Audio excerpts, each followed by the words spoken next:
Hey guys, it's Timmy, and this is Pro Wrestling Unlimited. As we are here to talk about the 2021 Royal Rumble pay-per-view, but I'm not alone. As you see on this side, we got Baby Huey with us from In the Click. Baby Huey, what's going on? Hey, I'm good, man. How you doing? Thank you again for having me on with you once again. It's been a minute, but very excited to hang out with you once again. Heck yeah. So tonight was the Royal Rumble. We are live on Twitch, twitch.tv/PWU Unlimited. We're also live on YouTube, youtube.com/Pro Wrestling Unlimited. And before we get into it, I'm just going to ask you one or two sentences. What did you think of the Men's Rumble? Oh, man. It's suspenseful, a lot of emotions, and very surprising finish. I will say that. So a lot of stuff to talk about here, but no, very fun. As always, Royal Rumble always delivers. Oh, yeah. Anything specific stand out in the Women's Rumble? I mean, of course, Bianca Belair winning. God, that was awesome. Right. But listen, the booking was done well. To WWE's credit and to maybe all the haters out there, I think WWE, for the most part, when it comes to like the big four pay-per-views, they do their best to book for the fans. I know that's debatable, but at least tonight, hey, Bianca Belair was a big favorite going into this with the WWE Universe. So to see her pull off that victory, awesome. But it was just shocking. It was down to two, former recent NXT people. Bianca Belair, I know she's been up on SmackDown for a minute now, but Rhea Ripley, and they took out the golden one, I guess you say, Charlotte Flair. So that was the big shocker. Yeah, I thought there was going to be, and I'll talk about it later, when Charlotte got thrown out and the two were sitting on the apron, I thought they were going to both get yanked by Charlotte or something. Very much like, was it Hogan and Sid Vicious or Sid Justice, 92 Rumble, Ric Flair. So I thought they were going to both get yanked off the apron, and then Charlotte go, look, they're eliminated too. How about we all three get back in? But fortunately, they didn't do that. Mm-hmm. But with that, I want to say thank you guys for joining us here on Twitch and YouTube. Remember, if you're watching on Twitch, you can help us out a couple of different ways. You can help us out either by hitting that donate button down below or donating some Twitch bits. You can also help us out by subscribing to the channel, one of two different ways. You can either subscribe with a tiered subscription or for free if you're already paying Amazon for Amazon Prime, because if you have Amazon Prime, then you have what they call Prime Gaming. With Prime Gaming, you get one free subscription to any Twitch channel you want to support, and we'd greatly appreciate it if you support us here on PW Unlimited on Twitch. Also, if you're watching on YouTube, you can help us a couple of different ways, either with a super chat or super sticker donation. All super chat donations do get read live on the air, or by becoming a channel member by hitting that join button down below next to where it says subscribe. Now, my question to you, did you watch the pre-show, the kickoff show? I actually did. Cool. So little backstory here. So I know you and I were texting, was it yesterday? And I told you I was going to watch the 92 Rumble in the morning. And I asked you any other Royal Rumbles you recommend watching. That because there's been so many now. And I was like, I want to get hyped up. And you said one that I was kind of leaning towards already, the 2000 Royal Rumble where Austin won. So this morning I was finishing up a couple things around the house, and it was a few hours before I knew the kickoff show was starting. So I watched the 92 Royal Rumble again. It's been years since I've seen that, and arguably that's the greatest Royal Rumble of all time. Just the fact that Ric Flair won the title from the third spot, but all the legends, the Hall of Famers that were in that match. So it's just so much fun just seeing that again, like living my childhood all over again. And then right afterwards, I popped on the 2001 Royal Rumble, and that was just so cool to see all that. Just Kane dominate for such a long period of time. Austin come out, Triple H attack him, and then Austin wins. And then I looked at, as soon as that was done, I looked and I was like 3:30. I was like, oh crap, I better turn it over for the kickoff show. So I quickly turned it over. Luckily, I didn't miss anything major. It was just all the promo packages. But then a few minutes later was the match for the women's tag title. So perfect timing. I got to see some old school Royal Rumble matches. And then as soon as I was done, catch the kickoff match for the night. Right. I mean, that kickoff match, I don't know what to really say, because it was just the worst finish they could have done. It was like, literally, they wanted to change the titles, but they couldn't just have Shayna and Nia win. They had to go in there and have some sort of a screwy thing where Charlotte gets screwed, and we'll talk about it here in a second, but it's just like, I get it. They're trying to build up this whatever it's going to be between Charlotte and Lacie Evans. But when you do something like that and you have titles involved, to me, that kind of diminishes the worth of the championships, because the championships are secondary in this case. That's how I feel. Yeah. Yeah, and I can hear you, because I mean, I think it sounds like for creative booking at the time, it seemed like the major focus is the Charlotte and Lacie storyline here and Rick's involvement. And it's just unfortunate because you have Asuka, who's like one of my favorites, the badass. She's not only one half of the women's tag champions, but she's also the Raw women's champion, which I feel like that belt has been kind of put in the back burner for a couple months now. And so you're right. Like, the main story was that finish, as far as Lacie trolling Charlotte once again, Rick aligning with her and not his own daughter. So you're right. The focus of that seemed to really outweigh just this match as a whole, especially that finish there. So I guess, all right, fine. Have it on the kickoff show then with that type of finish. Right. Fine. Okay, cool. It didn't really affect maybe the main show of the Royal Rumble. But yeah, no, it's kind of an odd way to start. Me personally, I was not super shocked by that outcome. Just the fact that Charlotte and Lacie, I mean, like, they're women's tag champions, but Asuka and Charlotte over the last couple weeks have hardly had any on-screen like chemistry or scenes together. So it's really been Charlotte and Lacie. So when I saw this play out the last couple weeks, I'm like, oh, she's definitely going to get involved in this match at the Royal Rumble. So I was not shocked that this played out the way it did. Again, cool. Nia and Shayna had like a month break, a little bit, or almost a little over a month break from being women's tag champions. I just hope from this, maybe they actually travel with the tag titles. They've been spending so much time on Raw, but go to SmackDown. Yeah, because they keep saying exactly. They keep saying, and Michael Cole said it tonight, the Riot Squad are eyeing for a shot at those women's tag titles. So we'll see if that ever happens. But it's just like, I want to know, and we'll probably never know, what the actual plan was putting the titles on Asuka and Charlotte. Was it always to make the titles secondary? Because that's how it's been. Like, Charlotte has literally done like two things as champion that makes the titles mean anything. Because I think, she defended them in a triple threat tag match on the Christmas SmackDown.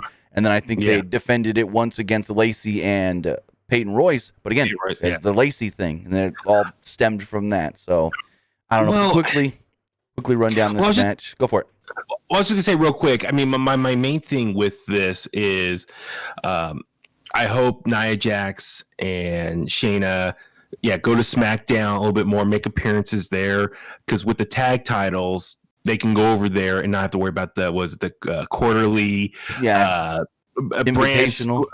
invitational and go over there. But let me ask you this real quick. So with the women's Dusty Cup happening right now, I was just going to say that. Okay, what does the winning team get in that tournament? Did they ever clearly say, or did I miss it? All we know is this past Wednesday, Robert Stone was cutting a promo for his team and said the finals are at TakeOver on the 14th. That's all we know. Yes. They did not say what the winners get, nothing like that. I assume a tag title shot, but who knows? That'd be great crossover appeal as far as someone from, quote, the main roster appearing on maybe the first NXT show on Wednesday post TakeOver. So would that be in mid-February? So that'd be kind of cool as far as maybe some star power going back to NXT. But yeah, that's my main thing is, like, for these women's tag titles, I really thought, like, okay, was Charlotte last minute thrown in because Lana was hurt? But then I thought, okay, if Asuka and Charlotte are tag champions, they're friends at first, but then they lose the titles and they're going to split, and then it's going to create a new rivalry between the two. I'm for that. Maybe get eventually a rematch from the WrestleMania match they had a couple years ago.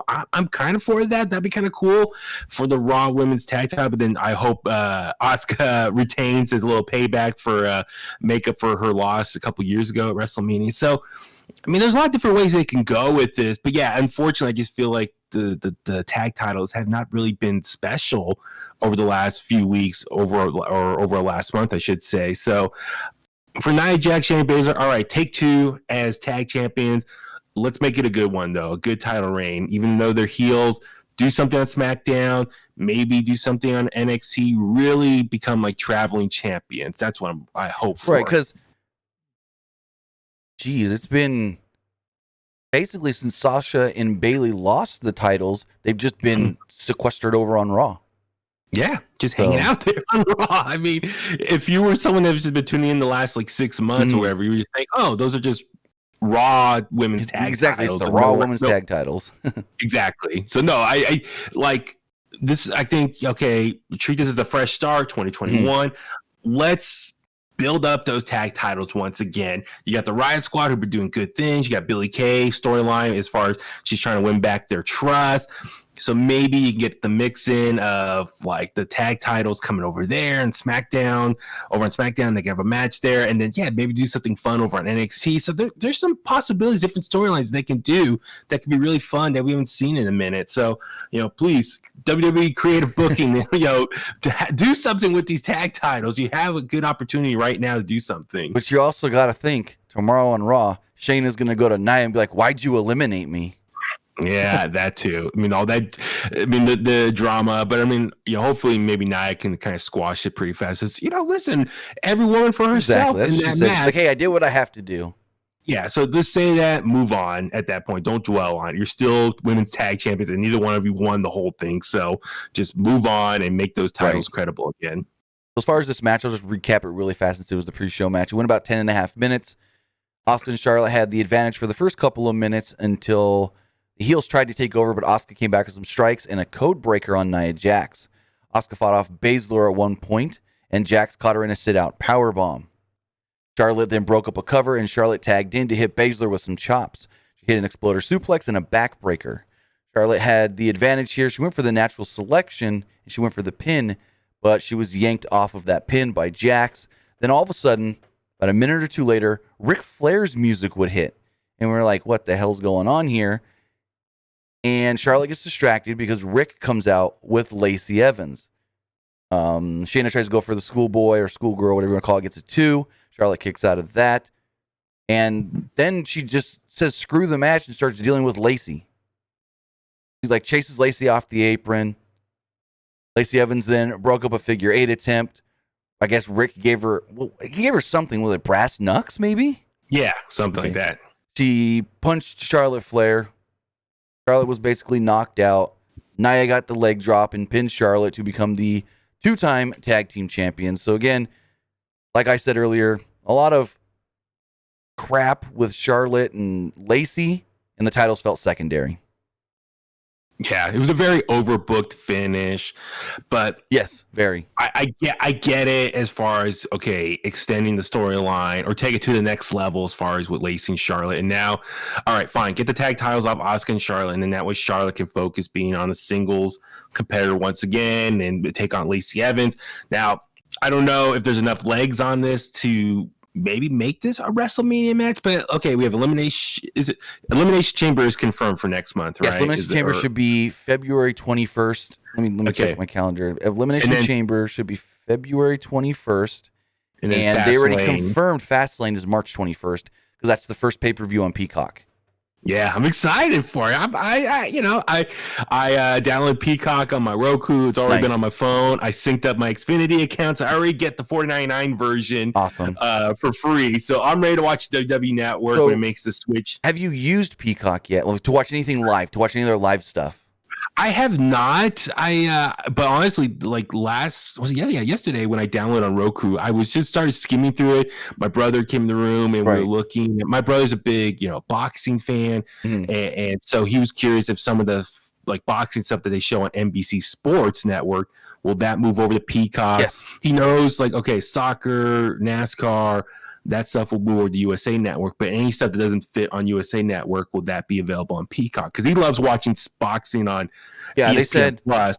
They said with the whole NBCU thing, a lot of stuff's going to air on, if you were getting it already on NBCU, it'll most likely go to USA Network, but then they do have some stuff that they want to move over to the Peacock as well, because they want to start doing more live content there. I know when they launched Peacock, they moved the Dan Patrick Show off of NBC Sportsnet to Peacock exclusively.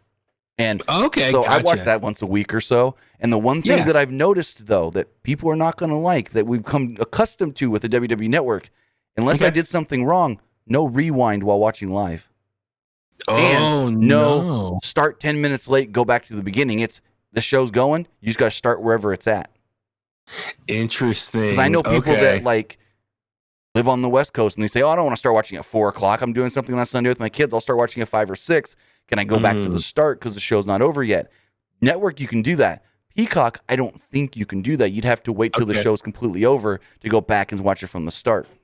Interesting. Okay, well, because like one example would be I'm watching the football game and then I'm going to start watching the wrestling pay-per-view after the football game ends. So what if, you miss the first 45 minutes, you want to just go to the beginning, skip all the commercial break type things, and then catch back up. I don't know if you can do that on Peacock because I haven't noticed any kind of rewind feature when I've used Peacock in the past. Interesting. Well, yeah, hopefully over the next, so the change starts, March 18th? So hopefully over the next 6 weeks. Yeah, 6 weeks, maybe they can kind of work out some of those bugs and kind of with WWE Network coming over, this could be a big relaunch for Peacock as well for the new audience that they're getting from the WWE universe. So, I'm excited it's going to have like a 24/7 channel aspect to it. Technically, the network already has one. Yeah. But now it's like, okay, now I know I can, like, if there's nothing on TV, I can just throw on the network and just have it on the background. If you remember when they first launched the network, when you would load the app, the first thing it would do was start that 24/7 channel. But then when they redid the network, they kind of just hid that, and they have to click the watch now thing and scheduled show and then just go from there. For me, like, as far as my interpretation of this whole thing, it's like it's just one extra step. I got to log into Peacock now and then click on the WWE Network button. As much as I do love having WWE Network as a dedicated app, fine. Okay, one extra step. I just got to open up Peacock and then click WWE Network and then go from there. All right. Not the end of the world. Here's going to be the one thing when you're watching them WWE pay-per-views, all these people on Twitter and stuff that make the GIFs, they're not going to be able to rewind back to go get that clip for the GIFs. Oh, that's right. That's what I got a couple. I rewound and did a couple GIFs for the Rumble matches and stuff. And I was thinking, I can't do this when we get Peacock if we can't rewind. Interesting. Yeah. Well, hopefully maybe there's like a Twitter movement or something. You'd be like, hey, put the rewind function on Peacock, man. Everything else we love, but just do that one thing. The technology's there on other apps. You can do it too. So get it going. To answer Thomas's question here in the Twitch chat, as we just stated, the next pay-per-view is going to be Elimination Chamber on February 21st. So moving forward. We don't know yet. We don't know yet if it's going to be like singles or tag team or we don't know yet, like who's going to be involved in Elimination Chamber. All we know is Elimination Chamber pay-per-view scheduled. Gotcha. So going forward, the main card starts, and the first match we get is Drew McIntyre versus Goldberg for the WWE Championship. And I told you what I was thinking when this match started. Oh crap, Goldberg's going to lose and then enter into the men's rumble because he's got enough time to, get his breath and whatever. But luckily that didn't happen. Luckily, that didn't happen. 2 hours to catch your breath. Yeah. So Goldberg enters first to very loud fake Goldberg chants. And this is the thing I don't like that they're doing. Like the Goldberg chants, that's fine. But when they pipe in their own "This is awesome" chant, or when they pipe in like extra boos for somebody, when it's like, I liked that spot even though it was a heel, why are they putting in boos? It's like, yeah, that's something WWE's been able to take advantage of as far as controlling the narrative. Is like, okay, there's no fans there, so we'll tell you this is going to be the good guy, this is the bad guy, and we're going to really confirm that by playing, cheers for this person, boos for this person. So they're really controlling the storyline here. Have you ever actually watched the show live while being one of the faces in the Thunderdome? No, I've been wanting to, and I've seen like some clips on YouTube, people filming it from their perspective. So when you're in there, there's a producer producing you, basically going, "All right, so and so's coming out. Let's get those cheers up." Or, "Oh my God, we got this guy coming. Hey, everyone, thumbs down, boo." Exactly. I'm practicing for the Thunderdome right now. But with that, this match starts, and before the bell even rings, the two go to blows, fall out of the ring, and start fighting outside the ring. And you hear on commentary, this match hasn't even started, and they're already going. Like, they wanted us to know the bell has not rung yet when Drew McIntyre gets speared through the barricade. McIntyre gets speared through the barricade. Goldberg jumps back in the ring, and the referee's like, "Drew, are you okay? We can call the match off. Do you want to go?" And Drew's like, "I'm good. Let's go." And Drew slides back into the ring. The ref asks him again, "Drew, are you good to go?" He's like, "Yeah, I'm good to go. Let's start the match." And they start the match, and immediately Goldberg tries to go after McIntyre, but McIntyre hits him with a Claymore kick for a quick near fall. At one point, Tom Phillips said that Brock Lesnar has been the only man to kick out of a Claymore kick. Goldberg then ducks another Claymore kick and hits a couple spears.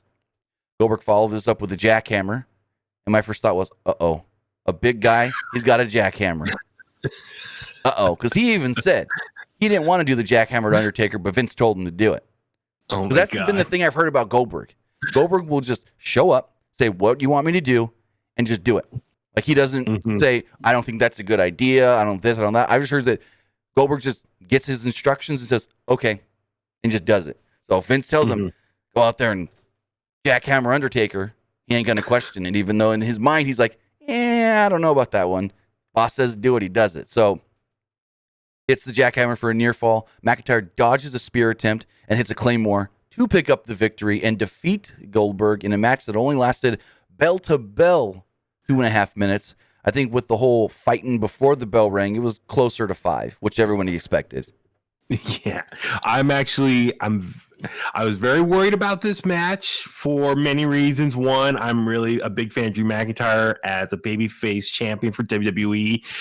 And so when this match was made a few weeks ago at the first Raw of the new year, I was really worried, like, oh no. And they really started hyping up the story, the narrative for this story, as far as every time Goldberg has come back to WWE, he's won a championship in that time period. He's returned. So I'm like, oh no, is this foreshadowing? He's going to beat Drew now. He's already beat The Fiend. He beat Brock Lesnar for the Universal titles both times. I'm like, oh no. And they kept saying, the one title he has never won is the WWE Championship. I'm like, oh my God. But then again, the fact they were beating it over our head so hard, I'm like, maybe just a little shadow of a doubt that it's not going to go that way. So when this match started, I knew it was not going to be that long, but the fact that it was just pretty much the battle of the finishers back and forth, they kept it short. And at the end, Drew winning, right booking call. Okay, cool. They hugged it out at the end, sign of respect, and all right, one and done, fine, moving on. If it's just one of the 2 matches they need to check off for the year for Goldberg as far as his contract, all right, fine, do it here. Drew McIntyre, as far as the babyface champion, he can just say, hey, it's another big name person I beat as WWE champion. So I'm cool. That just adds to the lore, to the great title reign, or 2 title reigns now that Drew McIntyre champion. That's fine by me. They got it right here with the booking decision. Let Goldberg lose, let Drew McIntyre win. Fine. I'm all for it. It played out just fine. I'm okay with it. If this match had to happen the way it played out, fine. That's good with me. I'm happy with it. Now let's just move on, and Drew can do something bigger and better for WrestleMania season. So, everyone, there's a lot of people that expect, they're like, oh my God, Goldberg's going to win. Like, a lot of people online thought Goldberg was going to win. So here's my question to you. Okay. Did you what's the word, interview Drew McIntyre before this? Because I knew you're his good luck charm.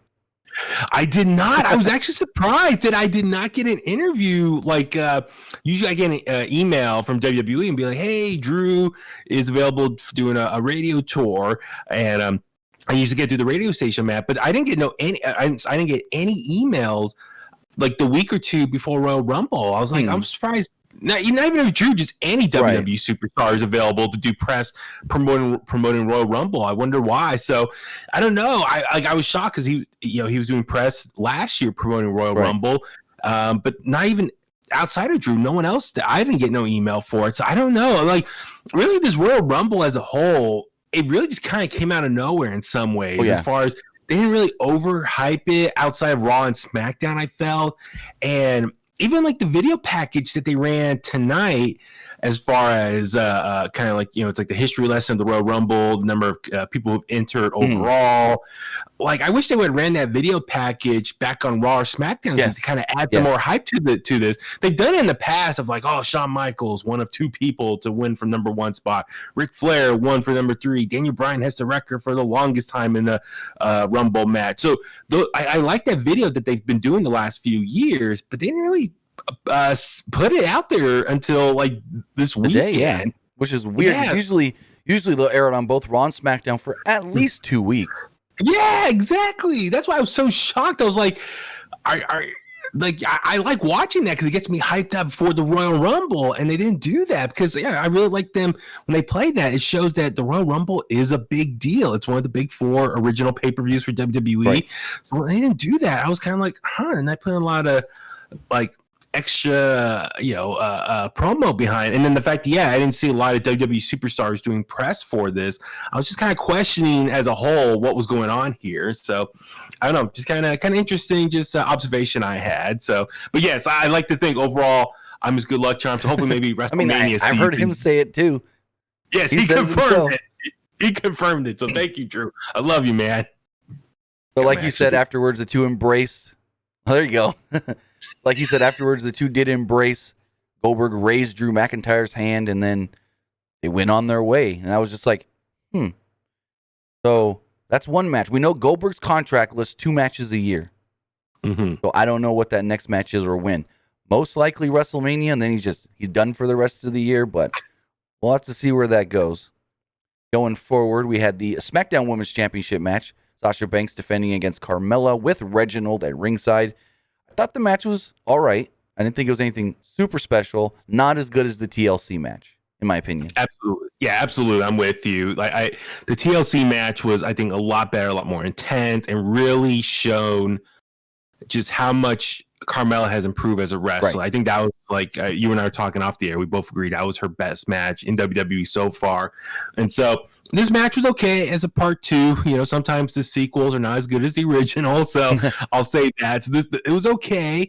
And for me overall with Carmella, though, I kind of wish, since her return as this new incarnation of her, I wish she would have had a little bit more just regular matches before getting a title shot. As soon as she came back, she jumps into the title scene with Sasha Banks. I'm like, whoa, it's kind of quick, kind of really build her up more as a threat with this new character. So she's back as a new character and lost both her big matches with Sasha Banks. I'm like, all right, well, I mean, hopefully it didn't kill her momentum too much as this new character. But anyway, it is what it is. But like I said, I think the TLC match was a lot better. All right, this one's done. Sasha's now 2-0 one-on-one with her in the last couple of months. Exactly. Yeah, exactly. I cannot wait. I'm so happy. I cannot wait for that matchup.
Yeah, I'm with you. When that dive outside the ring, I was like, oh God. I was like, just another reminder why I think too many superstars do the suicide dive. They kind of like, slow down on doing that. I think that they do that too much or too often in a lot of these matches. So when I saw that, I was like, oh, that looked very painful. But luckily, as you said, she jumped right back up. All right, it's cool. Done with it now. It's like, okay, Carmella, move on to something else. Sasha Banks, let's start this. I cannot wait for this build up with Bianca Belair now. So I'm looking forward to it. But no, with Carmella, it's just kind of curious now. Like, okay, now that the Royal Rumble's done, we're on the road to WrestleMania. I'm really curious where all these people are going to go direction wise as far as leading up to WrestleMania now, and just what the different stories are going to be. So Carmella's going to be one of them because she's had a big push the last couple of months, but now where does she go from here? That's what I'm going to be looking forward to. Yeah, I mean, Carmella probably just ended up being just a random girl on SmackDown. But then you've got, like we said, 2 pay-per-views that Sasha's got to go through before she gets to, WrestleMania, where we assume she'll get the Bianca Belair match. Mm-hmm. Absolutely. Going forward, where are we? Just looking. Big E and Xavier Woods were backstage. Big E asked Woods about getting his ace beat by Retribution because he can't say ass. He's like, "Oh, you got your ace beat. You got your ace beat." And he said it twice. And then Woods goes, "Unfortunately, there was a third time as well." He goes, "Oh, man." So Kofi would all of a sudden appear in gear. And I was like, "Oh, Kofi's cleared already. Heck yeah." And then Kofi goes, "I wanted to wear this cool new gear even though I'm not cleared to compete tonight." And I'm like, dang. Kofi not wrestling in a Rumble? Such an upset. Sami Zayn was there as well with his documentary crew. Basically, it was just a little rib on Sami Zayn. Not much really happened here. Zayn thought go for it. Okay, go ahead. Sorry. No, so I was just gonna say I really popped with the Brody Lee gear. Sorry, I was gonna say that, but no, I really liked they showed up. Kofi's like, I had to shove at least the gear, and then you see the outline of Brody Lee or Luke Harper, and I loved. I thought that was just very touching tribute right there, acknowledging him. Basically, Sammy was trying to say something. Woods pushed him, and he was like, "All jokes aside," and Sammy left. Not much really happened in this segment. Then we got Bad Bunny performing with Booker T. And it was just like the music video where Booker just stands there till the last 20, 30 seconds. I'm like, okay, I took a pee. I mean, okay, not to be, I put this on Twitter, not to be that outdated old guy now, but I didn't get it. I mean, it was like, he was mumbling and listen, I know he has a lot of views on YouTube. Apparently that Booker T videos got over 49 million views on YouTube. Good for him. That's right? Awesome. But it's I did not get the song, the music. Like I said, I hate to be that guy. Get off my lawn now. But it's just, I was listening. I'm like, this is not a good song. It's not that good. And the way he was just mumbling, I was like, I could go write a better song. It is in Spanish. Myself. It is in Spanish, so I had no clue what he was saying. And my first thought was, does Booker even know what he's saying? Hey, Booker's just getting paid. I'm sure he's like, I'll take a payday. You want to write a song about me? Go ahead. Let me get paid. I'll wear this outfit for you. I had never heard of Bad Bunny before the Super Bowl last year when he performed with Shakira and J-Lo. I had never heard of him before that. Then I didn't hear of him ever again until the Booker T thing. I mean, I only listen to country music, so it ain't my genre of music anyways. I mean, me too. I work at a classic rock radio station, and I'm a big metalhead, punk rocker myself. So it's that song, that genre is way out of my wheelhouse of music that I'm into or I have knowledge of. So I'm like, what the hell is going on here? But hey, listen, WWE, they're trying to go after that younger demographic, the 18 to 49 demo that they have trouble getting. So if having a guy like him perform, I was going to say Bugs Bunny, having Bad Bunny. I mean, Truth thought it was Bugs Bunny. But so, hey, more power to WWE. I get it. You gotta find out ways of pop culture and get that crossover reference and get people. They got a T-shirt for him as well. Hey, that's all. That's fine. Do what you gotta do, WWE. You go be you.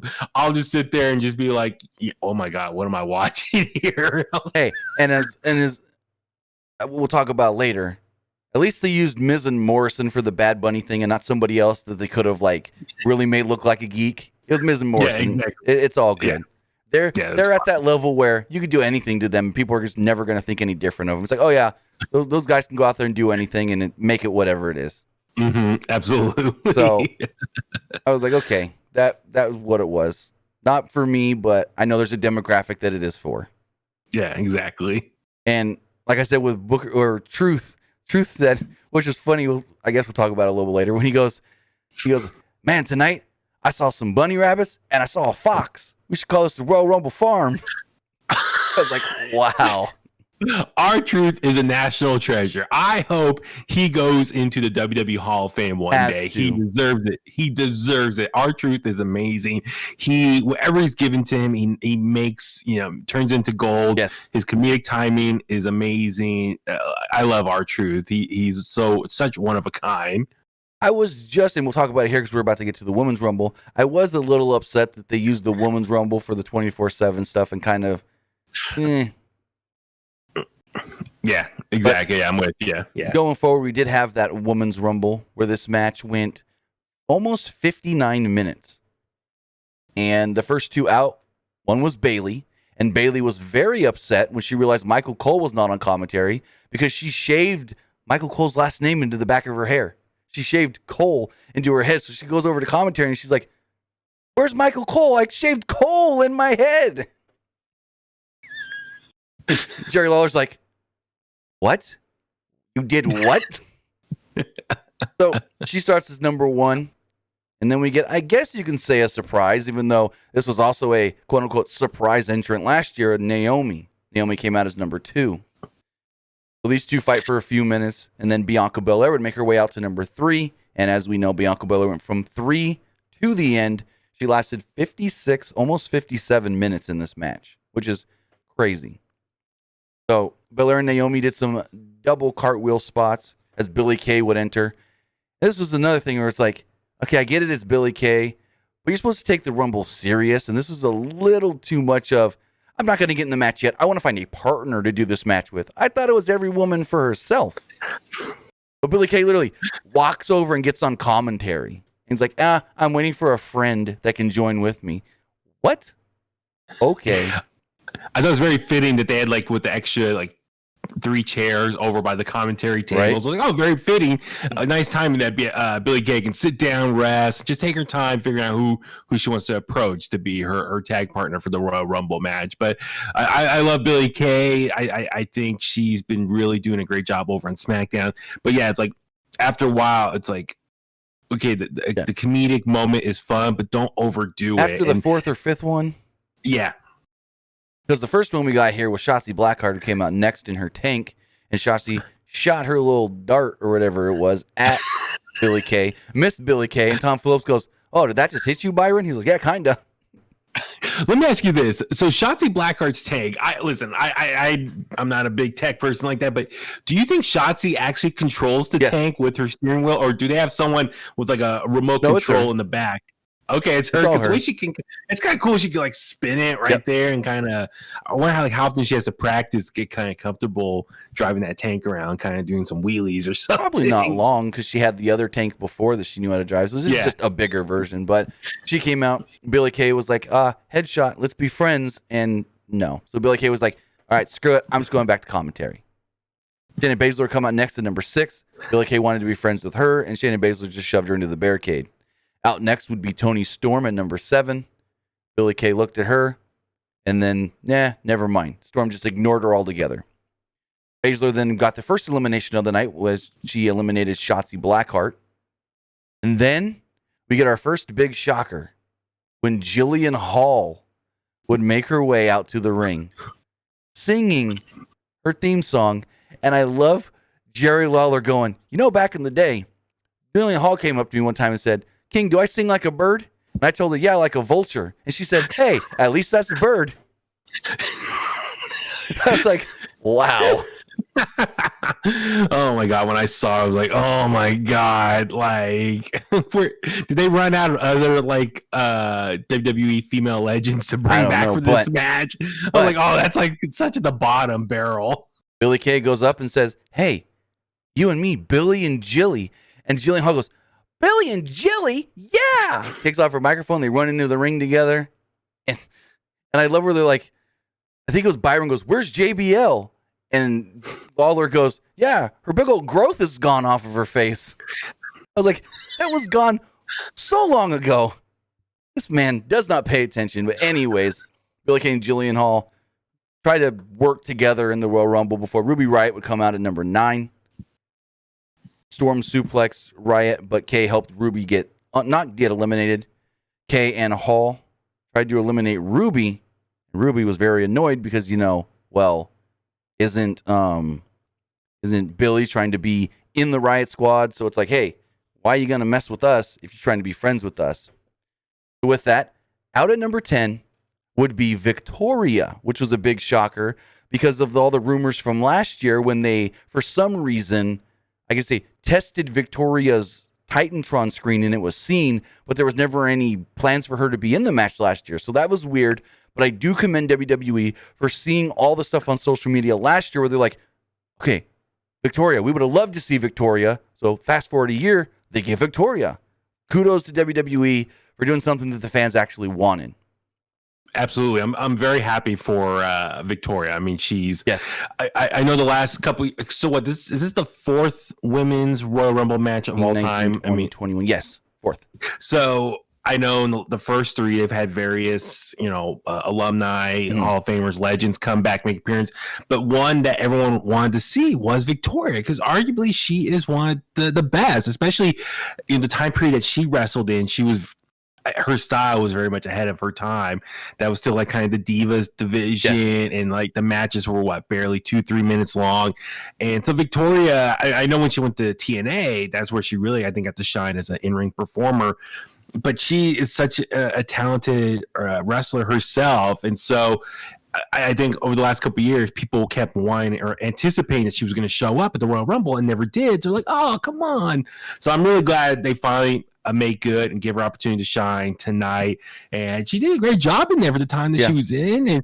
But no, I'm super happy for her. And I hope maybe she gets another opportunity down the road for another Rumble, maybe when fans are in attendance and she get a nice big pop as well. But no, super happy for her. I know she technically retired like a year and a half ago, wherever it was.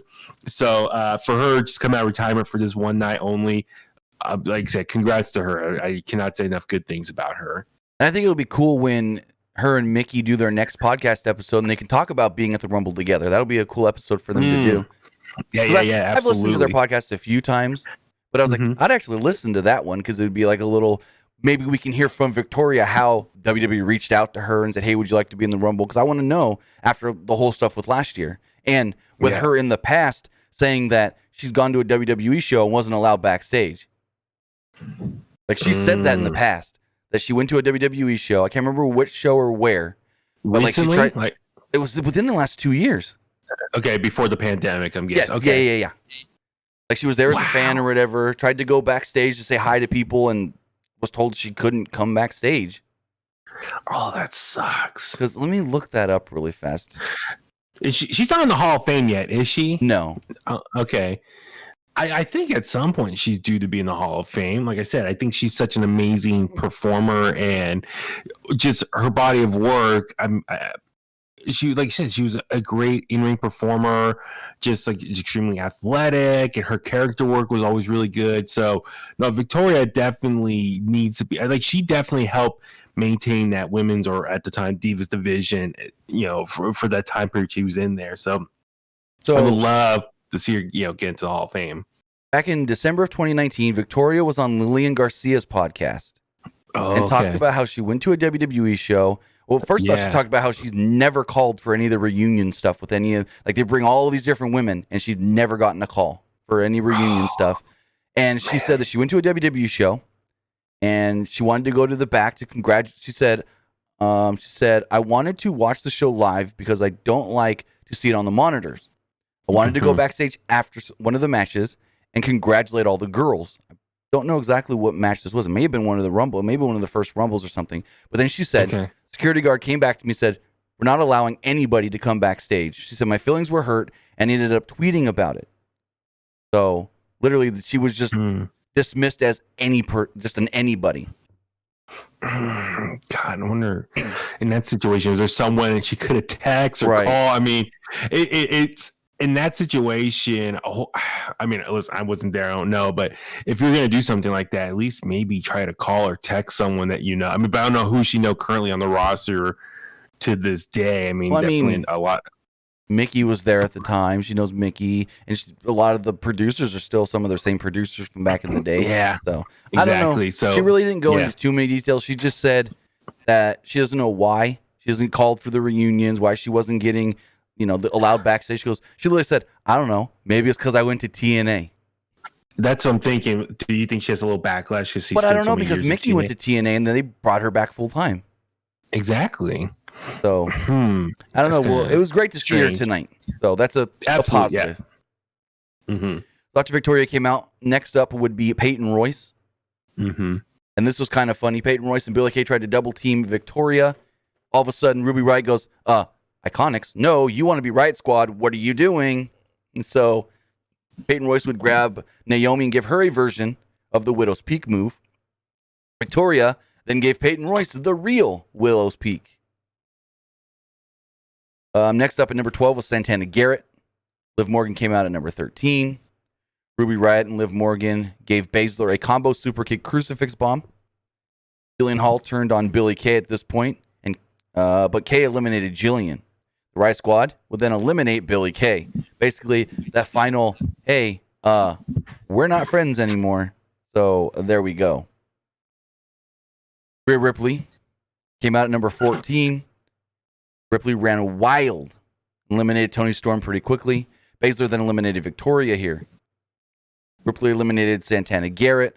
Charlotte Flair would come out at number 15. And Phillips noted how interesting it was that Ripley and Charlotte are in the match at the same time. Charlotte chopped Ripley and gave her a back suplex. Bayley then eliminated Ruby Riott. Dana Brooke would enter 16, and they gave Dana Brooke a lot of offense here, like with nobody else doing anything, like focused solely on Dana Brooke. I was like, okay, that's cool. Going forward, where am I? Brooke took down a group of the women with a dive off the top rope, and she gave Bayley a neck breaker. Liv Morgan was trying to eliminate Bayley, but Peyton Royce eliminated Morgan instead. Tori Wilson would come out at number 17. Wilson gave Bayley an X Factor and suplexed Royce. Give me 1 second, guys. Can we try unplugging and plugging your camera back in? Having a couple technical difficulties here, but it's all good. So, where was I? Tori Wilson came out at number 17. Tori Wilson gave Bayley an X Factor and suplexed Royce. Rhea Ripley did a one-armed powerbomb on the apron to eliminate Brooke. Ric Flair's music would go off, and Byron Saxton was confused. He said, literally, and I quote, "Ric Flair can't enter the Women's Royal Rumble, but if women can enter the Men's Rumble, why can't a man enter the Women's Rumble?" Yeah, I get it. Ric Flair's way too old to be wrestling, but if we're going under the logic of a woman can enter the Men's Rumble. We saw it 2 years ago with Nia. Or was it last year with Nia? No, it was 2 years ago with Nia, I believe. If women can enter the Men's Rumble, why can't men enter the Women's Rumble? Just saying. Anyways, Lacie Evans would come out at number 18. And Evans thought it was a good idea to wear a purple Ric Flair robe because Charlotte came out in a purple Charlotte Flair robe. Charlotte attacked her as they fought inside the ring, and she wouldn't take the robe off. And so as Charlotte is beating down on Lacie, feathers are going everywhere. And I'll go, oh, there's a plucked purple chicken in the ring or something. You got the feathers just floating all over the ring. Finally, Charlotte, like I said, Charlotte attacks her, and Charlotte eliminates Peyton Royce. Baszler eliminates Tori Wilson. Mickie James would come in at number 19. They showed us a replay of Belair eliminating Bayley. Bayley, who started at number 1, was eliminated here. And I didn't like when Mickie came out, though. And Byron Saxton literally yells, "Oh, another legend." So is Mickie James now just a legend and not a current full-time wrestler? Because, I mean, I know she was out for a while with a broken nose, but that was only like 2 months. So, I don't know. The big...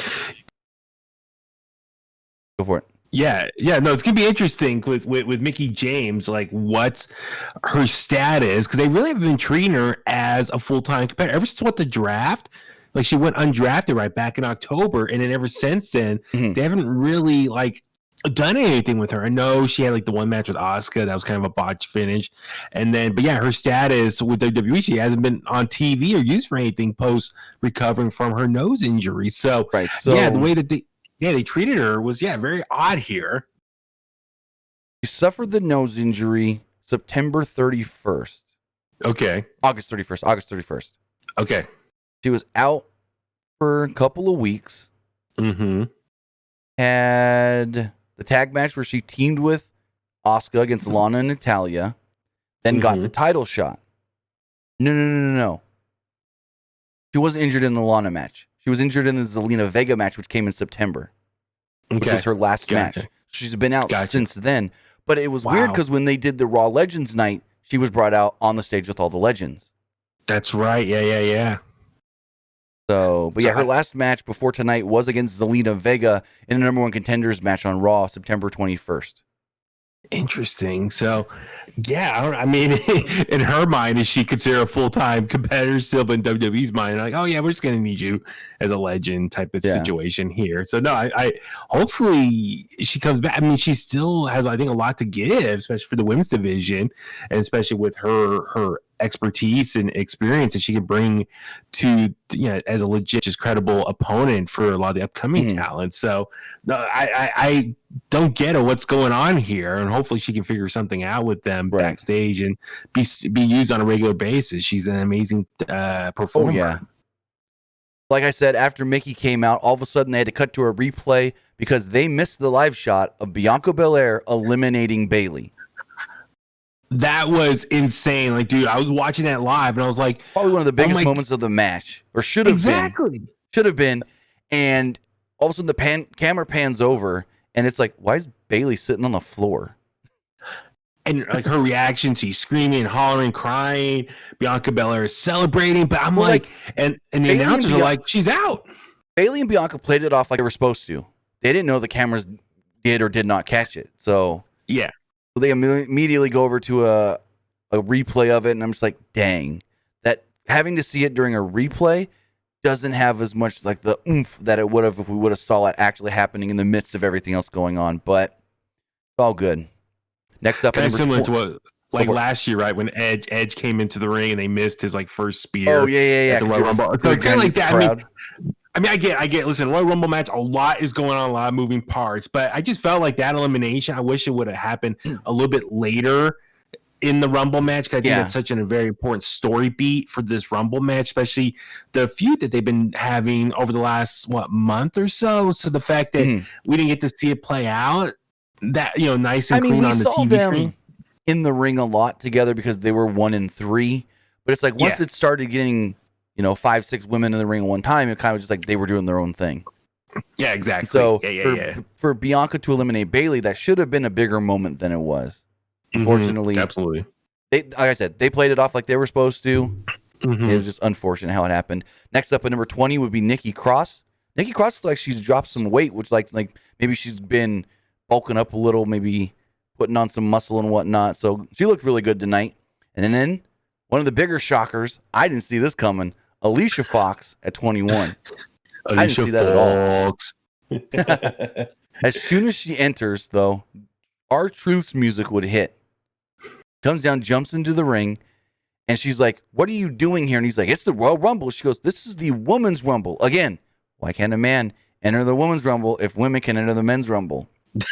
All of a sudden, the 24/7 geeks would run down, and Alicia Fox would roll up Truth and become the new 24/7 champion. The Truth was kind of like, what the heck just happened? Mandy Rose would come out at number 22, and then she would eliminate Alicia Fox. As Alicia Fox was shocked by being eliminated, she was rolled up by Truth, and he got his baby back. They said, if you're looking for stats, Alicia Fox had the title for about 2 minutes and 20 some odd seconds. Number 23 would be Dakota Kai. Kai went right after Rhea Ripley. Lacie Evans then eliminated Mickie James. Carmella entered at number 24. Ripley eliminated Kai and Mandy Rose. Nikki Cross tried to eliminate Carmella, but Reginald saved her. And then Carmella eliminated Nikki Cross. Tamina would come out at number 25. So, I mean, either way, Tamina almost got the number 30 spot, but she still got a good draw at 25. Tamina came out at number 25. Carmella was in Reginald's arms. So Tamina super kicked Reginald and Carmella fell. So technically, Carmella was eliminated. Tamina and Rhea Ripley exchanged fists. That was cool to see, the two big women in there going at it. They really made... I think in this match, they really made Rhea Ripley look good as far as being, one of the bigger women and how she can be dominating. And I felt like they did the same thing with Damien Priest in the Men's Rumble. So Lana would enter at number 26 here. Lana would come out, and Alexa Bliss would enter at number 27 to the Firefly Funhouse music.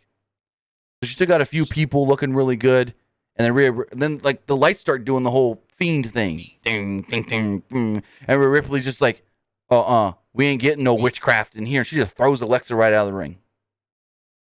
And the commentary, the way they played this up, they were like, oh my God, Rhea Ripley may have just saved everybody because she eliminated Alexa before we saw Alexa maybe transform. I was just like, oh, Lord. I'm glad she didn't do that whole transform thing. Anyways, they played boos when Alexa got eliminated, so I guess she's supposed to be a babyface. Next up at number 28 would be Ember Moon. Handed out a couple stunners until Jax came out at number 29. Baszler and Nia Jax started running wild here for a little while. Baszler eliminated Lacie Evans. Jax eliminated Ember Moon. Jax and Baszler then together eliminated Naomi. Jax initially seemed like she would side with Tamina here because, Tamina walks up and is like, your tag team championship partner? Family. Who do you go with? Until she teamed with Baszler to eliminate Tamina. Jax and Baszler began fighting when Rhea Ripley got between them. Jax then eliminated Baszler, and Shayna was like, whoa, what was that for? And all logic right here, Nia just goes, hey, I did what I have to do to try to win the Rumble. She wasn't wrong. Lana would then come out, and Lana looked scared to get into the ring at first, and my first thought was, Lana's not going to get into the ring at all. She's going to do the Survivor Series thing and just stand on the apron or stand on the steps or stand at the end of the ramp and wait until there's nobody left. But luckily they didn't do that. Because I thought they would do the thing that we saw at Wrestle Kingdom where Yano came out and never actually had to enter into the ring to be considered one of the 4 winners. Yeah. So, like I said, Lana came out and Lana was already out. So Natty came out at number 30. Natty was out here wearing, it was odd to see Natty in gold gear, not pink and black, because she's always wearing some sort of pink. So, Baszler and Jax took out Natalya, and I go, are we getting a 2019 all over again? Is someone getting taken out so somebody new can come in? But then they would just grab Natalya and throw her in the ring, and I go, well, that was anticlimactic. Like, why attack her if you're not going to do anything about it? And this might be a criticism of women's Rumble matches, but they do a lot in the women's Rumble match of, we threw somebody out, but they didn't go over the top, so they can come back in after they catch their breath after a few minutes. Because I know in that first women's Rumble, they did the whole, Sasha Banks was in there for 45 minutes, yet she sat on the outside for more than half of that. So, but Natty was the last one to come in, and that stuff started to go down. Natty embraced Lana, her former friend, I guess you can say. But Natalya was quickly eliminated by Lana. Final 4 of the match. No, Natty eliminated Lana after Lana got credit for eliminating Nia. Nia at one point ran at Lana. Lana pulled the rope down. Nia tumbled over. Boom, Lana eliminated. I don't want to say this. Nia was eliminated by Lana. How long till she goes through that table tomorrow? How long do we have to wait till she goes through the table on Raw tomorrow? Exactly. It's going to be tomorrow night. Because Nia's going to be like, you want to try to play games with me? Where's the table? So we get down to our final 4. It's Natalya, Belair, Ripley, Charlotte. Natalya tried to get a little bit of control here, handing out some suplexes. Natty was close to eliminating Ripley, but then Belair eliminated Natty. So we get the final 3, and I go, okay, this is a good final 3. Charlotte Flair, for what everybody says about Charlotte Flair, yeah, people don't want to see Charlotte Flair come down to the end of this match, but to be final 3, I'm cool with it because it's a big name with these other 2 stars that you're trying to really build up. So it was Ripley, Belair, and Charlotte. Charlotte fought back and suplexed Belair before going after Ripley. Ripley almost eliminated Charlotte, but she stayed on the apron. Belair and Ripley then teamed up to eliminate Charlotte and then went after each other. Ripley tried to eliminate Belair, and they both went over the top rope, doing the whole Shawn Michaels skin the cat. Wave your legs, but don't touch the mat. and they both kind of get their bearings about them. And they're sitting on the apron. And my first thought was, uh-oh, is Charlotte going to pull them both off? And then, like, we don't have a winner? But I loved what Rhea did. She looks at Bianca and goes, hey, let's both just slide back into the ring. No funny business. And then we'll fight. And Bianca was a little hesitant at first. Like, do I trust Rhea? But they both just slid back in. And I'm glad there was no, like, oh, you're going to slide back in and then I'm going to eliminate you. Because, no. We slid back in. We got a good 3 minutes or so of these two having a great back and forth. They had a really great back and forth exchange, which ended with a lot of throwing each other over the top rope, but not eliminating each other about 3 or 4 times each, until finally Belair clotheslined Ripley over the top rope, and Belair won the Women's Royal Rumble. She's tied with the record of most eliminations from last year, and now she's got the record 56 minutes, 49 seconds, longest woman to ever be in a Royal Rumble match. That's awesome. Yeah. So happy for Bianca Belair. As you're running down through all the elimination stuff, I was really surprised how many NXT performers they had in this Rumble, which I'm happy. It reinforces arguably NXT has the strongest women's division overall across all brands or any promotion out there. So I'm really glad that the women's division from NXT had moments to shine throughout this Rumble match. And then, I enjoyed a lot of some of the creativity there. It was interesting as far as Naomi. I'm glad that she's back and she was able to kind of do her, little trickery outside when she landed on her back. Oh, I forgot about that. Yes. Her feet didn't touch the ground, so she's able to kind of wiggle back towards the ring, use Bianca Belair's hair to kind of pull her up, and then they both had their legs under the rope and pulled themselves back in. There was a lot of moments where I get it, they're trying to be creative and push the bar as far as like tiptoeing, almost being eliminated, but pulling themselves back in. And those moments get really scary because my mind goes to like when Stone Cold, was it 95 Rumble or 96 where he accidentally got eliminated very early on because he slipped from the rope because all the baby oil that's on. So I'm worried in those situations where either men's or women's Rumble matches where they're trying to really create some suspense and they're standing on the apron and they're like hanging with one arm and like leaning back. And I'm worried that something's going to happen. Like they're going to screw up the scripted outline here. So Bianca Belair, there was a lot of moments throughout this match where she was hanging, by like one arm or foot. I was just worried for Bianca Belair and like a misfire was going to happen and screw up the whole planned finish for this match. So I believe everybody, now I could be wrong on this, but I believe everybody that did the whole skin the cat thing probably had plenty of time yesterday because they had a noon to 6 p.m. practice for the Rumble at the PC. Oh, nice. Okay. So that's probably where they put together the Bianca Naomi spot and knew, okay, we can get this working right. Because it was reported that they did last year as well. They had a practice session before the Royal Rumble. And yesterday they had a block set up for people to come and, practice from noon to 6 p.m. So I'm just looking at, wow, the majority, it was like a good portion was all Raw competitors from the Raw roster. I'm just looking over Wikipedia that's listed here. No, but just a lot of fun, a lot of creativity here. And I'm glad they didn't kind of overdo it because I think some Rumbles in the past, they like really, I'm on the fence about someone going outside the ring and like, okay, if you're on one foot, you're okay. I mean, Kofi is the king of that as far as, sliding on a chair or someone's walking alongside the barricade and then jumping on the steps back in. Like that stuff really, I don't know. I think of it like a Rumble elimination is like playing a game of lava. I don't know if you played it as a kid where it's like you can't touch something. So for them, it's like, okay, as long as your foot doesn't touch the ground, any other body part is okay. So to me, I'm a little torn because I'm like, theoretically, your whole body is outside the ring touching it. But I guess, it's kind of like football. As long as some part is okay. I mean, it's really just, testing the rules. And so when I see them all like they're on their back, and it's like, well, your whole body's outside the ring, but I get it, it's not technically your foot, so you're really stretching the rules there.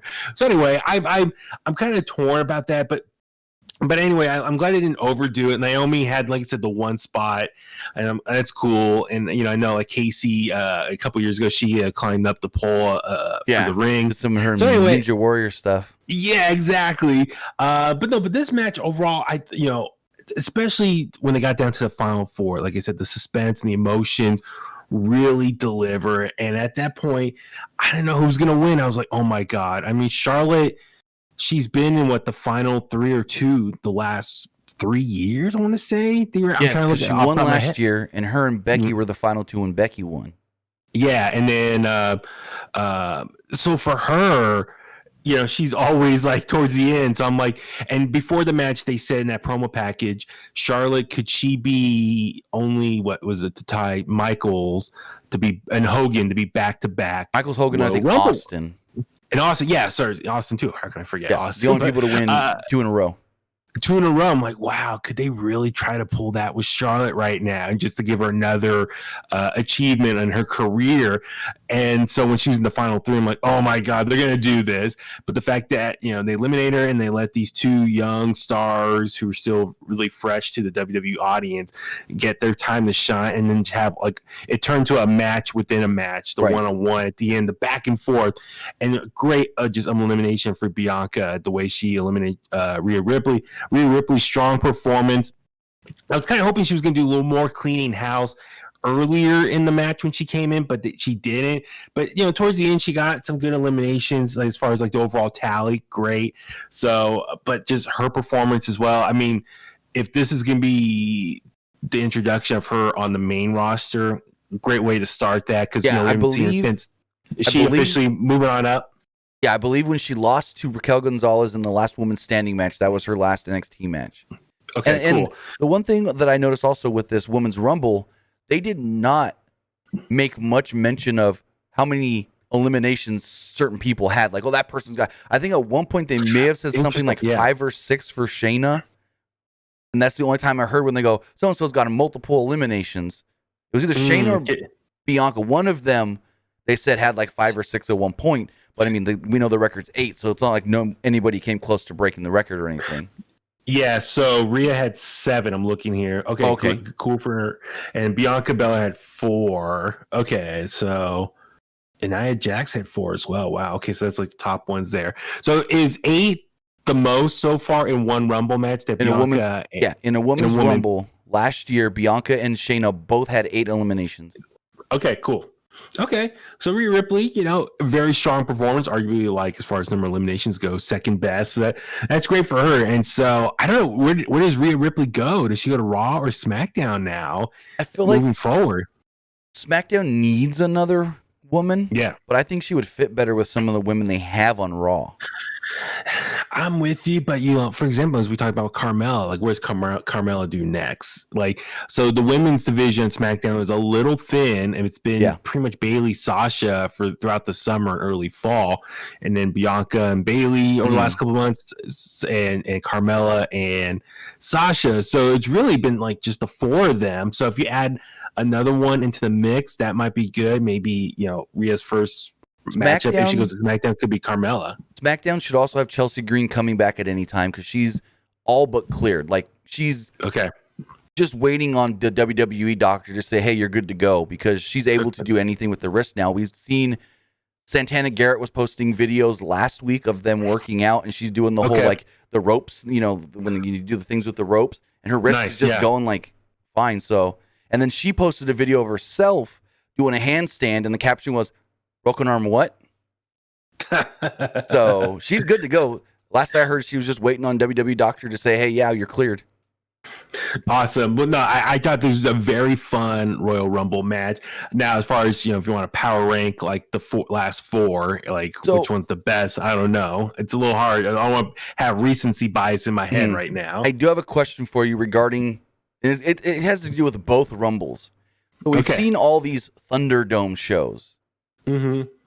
I felt that the Rumble didn't feel as important as it could have, not just because there was no fans. Yes, it would have been more important. It would have felt like a bigger show. But because they didn't change anything as far as the set goes, it just felt like another episode of Raw and Smack. Like we got a pay-per-view at Raw or SmackDown. Like if this is the Royal Rumble, they should have done something to make it seem like a bigger show, make the set a little bit different. I just felt like there needed to be something that differentiated this from not being a normal weekly show. Absolutely. I agree with you 100%. I was hoping that, okay, they're inside the ballpark of the Tampa Bay Rays. Could they open things up and kind of change up just the look and appeal of it? Yeah. I mean, no, I know you reported on it that originally there were rumors that maybe they're going to see if they can get fans in attendance.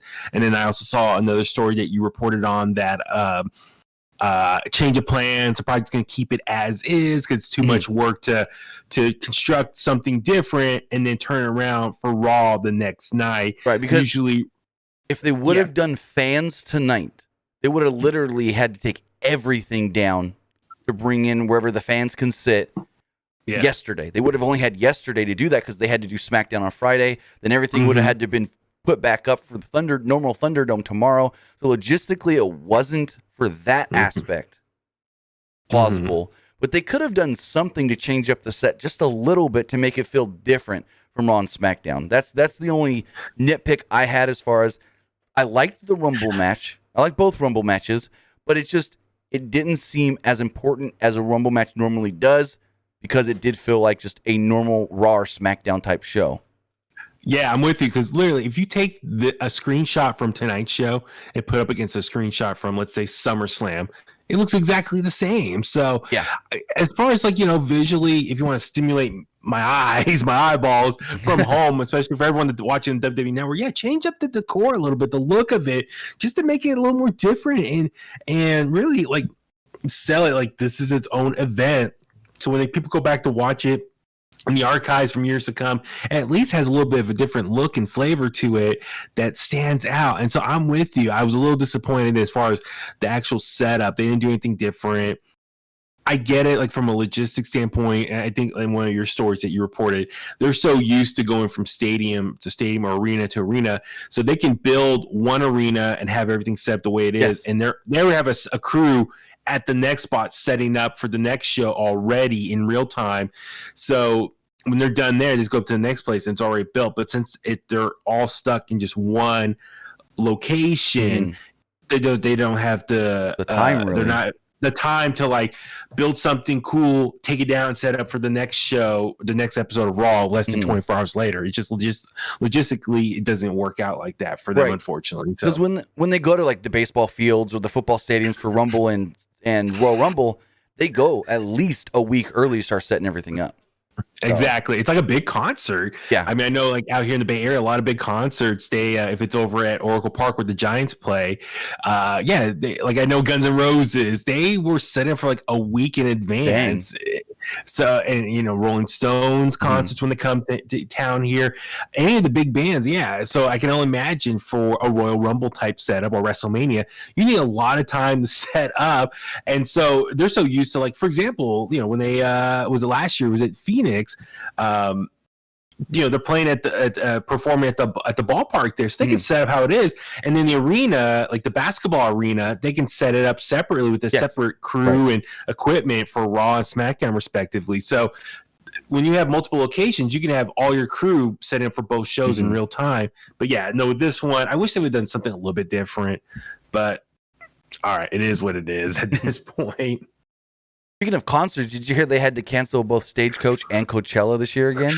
Yes, I saw that. A little bit of a heartbreak. I know it's tough, but hopefully, if the vaccine gets out to enough people by summertime, I think September is kind of the goal of maybe enough people in the country here in America can, kind of get back to a normal routine completely. I think was the goal. I think Dr. Fauci said 75% of America's population is vaccinated, then we can kind of open up completely everything again. For me, I go to Aftershock Festival in Sacramento every year, and that's in October. So hopefully that could be the big first big festival also in October, that's when they've delayed the Jericho cruise all the way back to October. It's supposed to be next month, but they had to delay it to October. Yeah, I know. So there's a lot of things. Hopefully by this fall, I can get back to normal. I mean, even for me, I was thinking about, I would love to go to WrestleMania, but then I'm like, I don't know if I can, just with the California rules. Like if you travel more than 150 miles from your house, you have to quarantine for 14 days. So WrestleMania is probably not in the books this year, but hopefully next year, maybe in Texas, we can road trip or something. But anyway, it's gonna be interesting just how the rest of this year play out, and when can WWE start letting fans come in? I know, I think you reported like WrestleMania want at least 25,000 people in there. Hopefully, we'll see how it goes. But if the Super Bowl is going to do at least 20,000, you assume WWE can do 25 to 30 because they're going to also have the where there's supposed to be a football field. Fans are going to sit there, so you can spread people out there as well. Get an extra 10,000 fans, not just in the grandstands or whatever you want to call it, the seating, but also on the floor. So that's where WWE can go, hey, look, you had 20,000 for the Super Bowl. We had 30,000 for WrestleMania in the same building a month and a half later. And 2 nights, so they'll get hopefully their money for both nights. We'll see how many people they get both. They'll probably inflate that number like always, but... Oh, yeah, totally, yeah. So I think one thing we haven't talked about, the best thing of the whole night, is what happened after the Women's Rumble when Kayla Braxton interviewed Bianca Belair. Bianca Belair cut probably the greatest babyface promo in the last 5 years because it was real. She got very emotional, started crying, and she was just like, hey, I want to thank everybody that's believed in me. Thank my mom. Thank my dad. I've done it. I'm going to bring the EST to WrestleMania. I'm going to go on and do what I had to do to hopefully win at WrestleMania. And it's like, she's over here crying. She's trying to compose herself. And I'm like, man, this is almost making me feel a little emotional. Because it's not like in the past where you've seen people cry because they won the Rumble or they won a title. No, you could tell that was real. And WWE posted a video on their Instagram right after the match of Bianca had went into gorilla position, and the video you see, it's her and Montez just hugging, both crying, and everybody standing up, giving her a standing ovation. And just everyone's clapping for her. They put it on their Instagram reels. Yeah, and that's the other thing too was Big E tweeted out, he said everyone in the grill position was watching, huge pop for her. So even her own peers on the WWE roster are cheering her on and so happy for her. I'm sure her husband Montez Ford was celebrating, and I hope they had a camera crew to document that and maybe film her coming back to the backstage area. So hopefully all that works out. They were filming multiple documentaries tonight. And I can't remember. I know one was about Edge. Let me see if I can pull this up. That makes sense, just with his story. What's going on? Okay, so they were filming 3 documentaries tonight. They were focusing on Goldberg, Edge, and Big E. Okay. You got to remember, Bianca just got hers last week with her Chronicle. Okay, gotcha. So, but they were focusing on those 3 guys. The camera crews were told to focus on those 3 guys as far as putting together some, I don't know if they're chronicles or what, but 24s, yeah. Okay. But no, I was also going to say for Bianca, just like I said, super happy. I hope they documented just how happy everyone was for her. Oh, yeah. And I'm happy for her because think about it. When she was on NXT, she was always on the outside looking in for the women's title. She never became NXT women's champion when there was plenty of times where it was like, oh, she should get that push. But unfortunately, like I said, on the outside looking in between Shayna Baszler's title reign, also I think it was EO as well at the time. I'm trying to remember how long ago. But so there were other people always in the mix for that title. I think she had one title shot against Shayna at one point. I think she had. I know she was in a fatal 4-way. Yeah. I think she did a triple threat match as well, and then I think only one singles match for the title. Yeah. Yeah. So I'm just happy for her. Listen, I know not everyone gets NXT championship, but they actually go on and do bigger, better things on the quote main roster, and she's the perfect example of that. And so if this could lead to something big for her, hopefully knock on wood, maybe WrestleMania, she can win is it officially a SmackDown Women's Championship, or does she have the choice of either? She has the choice. She hasn't said what title she's going to go for, but I assume she takes on Sasha because she did an interview with Ryan Satin back, I want to say, the end of November, and she stated that, hey, whenever Sasha's ready, I'm ready to fight. Cool. Awesome. So she wants a match with Sasha, and why not do it at WrestleMania? Awesome. Yeah. Totally. So next up, Miz and Morrison go to Bad Bunny's dressing room. They knock on the door and they're like, hey, you're Bad Bunny. I'm the Miz. MC IZ. We got Johnny Drip Drip here. Why don't we collab? And Bad Bunny's kind of just like, I don't know about that. And then they say something along the lines of like, why are you writing songs about washed up Booker T? And Booker T's like, tell me you didn't just say that. Tell me you didn't just say that. And Morrison goes, he said it.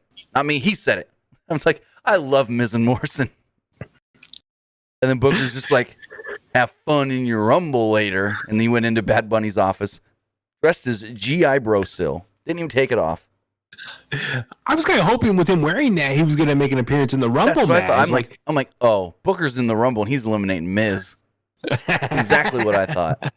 Nah, I know. I was hoping that too, but it was cool. I mean, Booker T, he can't do no wrong in my book. So it was awesome to see him do that stuff. Right. So next up, we got kind of like a break in the action was they sent us back to the kickoff panel. They were talking about some stuff. I really like Sonya Deville in this role. She's very well spoken. She's not like stumbling over her words like we see somebody when they're put on like sometimes you'll see somebody go on Talking Smack or Raw Talk or be on the kickoff shows and they're kind of just like not 100% confident in having to do their lines. But Sonya's just fluid talking. I'm like, okay, they got something here with Sonya Deville. Mm-hmm. So they're all talking about what they just saw in the Women's Rumble and everything going on. And all of a sudden, Truth appears. As I stated earlier, Truth said, I saw a bunny rabbit and I saw a fox. Call this the Royal Rumble Farm. And he had booted Peter Rosenberg out of his chair to sit down. And Rosenberg goes, Truth, guess what? And he's like, what? John Cena's here. He goes, wait, huh? My boyhood hero? No way. John Cena's not here. And Rosenberg's like, yeah, Cena's right over there. And so you hear Truth, John, where you at, JC? And Peter Rosenberg rolls up freaking R-Truth and pins him to become the 24/7 champion. And I just love JBL. Just like, man, this is the worst show I've ever been to. Because he hates Peter Rosenberg. I'm also like, this title has jumped the shark so much. I mean, I don't know what the timeline, how much longer it's going to go for, but I wonder, will they eventually just need to retire this 24/7 championship? I think it's It gives Truth something to do, and he's perfect in this role. But correct me if I'm wrong. Truth never got it back, did he? He chased Rosenberg. He chased him off, but they never showed him getting it back. I gotta check maybe like WWE.com or their social media handles. Truth's gonna show up at the radio station in New York City, where Rosenberg broadcasts out and get that belt. Truth's gonna show up at Hot 95. That'd be awesome. Get it back, right? Yeah. I mean, that would be perfect because it's like Truth's gonna run in there and be like, "Oh, you got nowhere to run in this little room."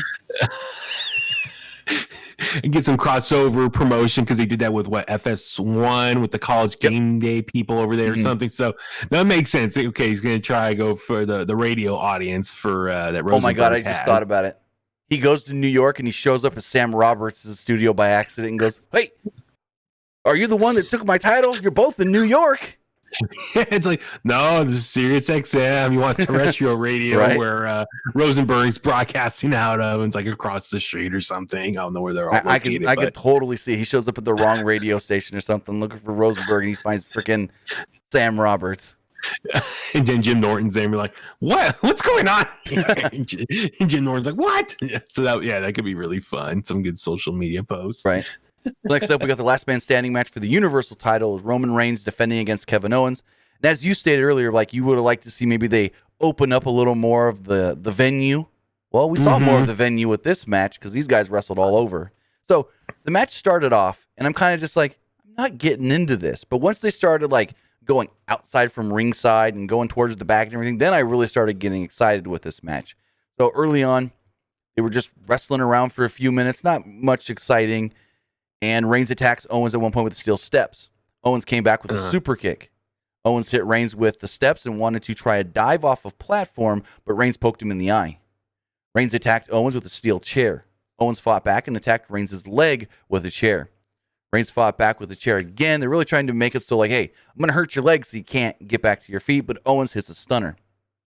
Owens at one point made his way to the back towards the ring. The ring set up in the outfield. And I liked where they go, hey, that ring is what they use to train. That's like an extra training ring. So I'm like, cool. They kind of tried to explain, hey, why is there another ring just randomly set up here? So I liked that. But they're wrestling over there. Reigns takes down Owens, and then Reigns disappears. All of a sudden, you hear the referee like, hey, Owens, you okay? You okay? You're back to your feet. Okay, let's go. All of a sudden, Owens looks to the right, jumps up, and he freaking gets ran over by Roman Reigns driving a golf cart. He goes through the windshield, falls out the passenger side of the golf cart, and the referee's just like, Roman, what are you doing? Back that thing up. I'm like, okay, direct traffic, cool. Roman gets out of the golf cart, and Owens gets up, I want to say at like 8 or 9, just barely gets to his feet. I was hoping Roman Reigns was going to get out and say, I'm Roman Reigns. Welcome to Jackass. I thought it was a little annoying when everybody goes, oh, they copied AEW. When, do you not remember WrestleMania 17? When Kane ran over Raven? Yeah, it's exactly hardcore. And match.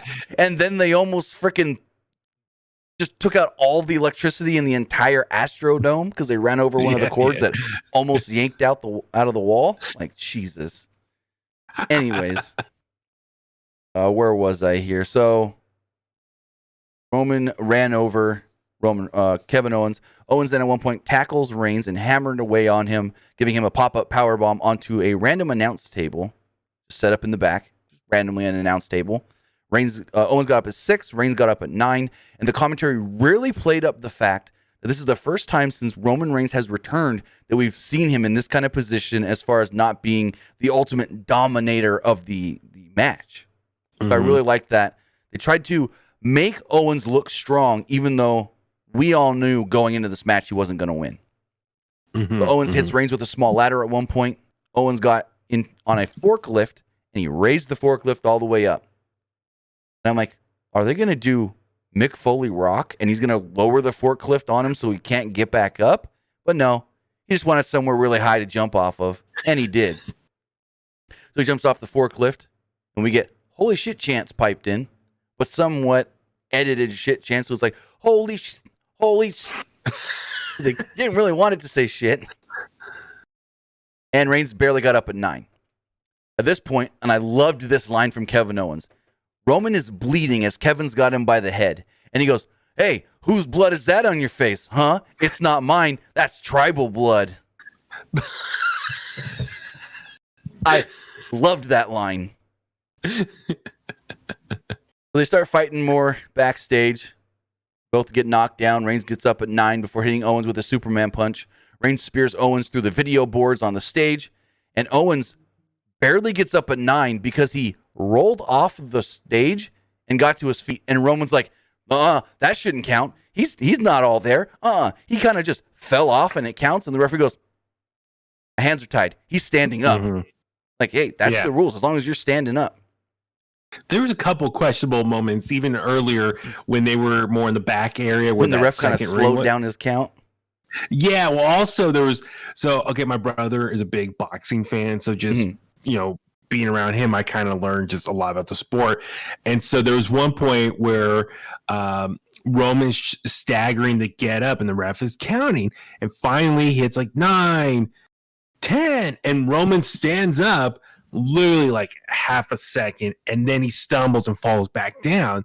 But the ref says, okay, because I guess he technically stood up for that half a second right before 10, and then it resets, starts over, and he falls back down.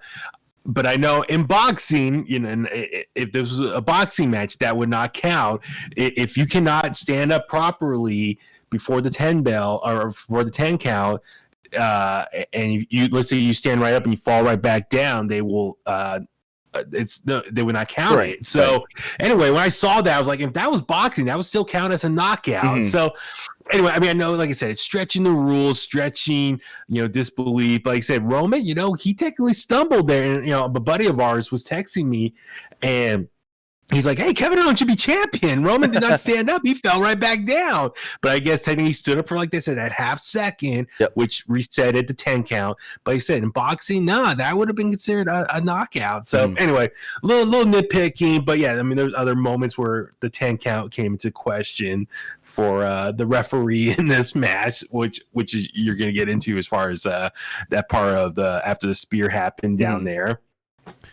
So the two were fighting, and go back to where they were, over where the fans' video screens are, like when Kevin Owens got thrown off of the, I guess you could say, it's a staging area where the fans normally would sit. And they did that spot again, where Roman Reigns grabs Kevin Owens and throws him off through a couple tables. But Owens wasn't dead like he was last time. He kind of just shuffled himself around and got up pretty quickly. I thought he would like stay down towards all the way to like the 9.5.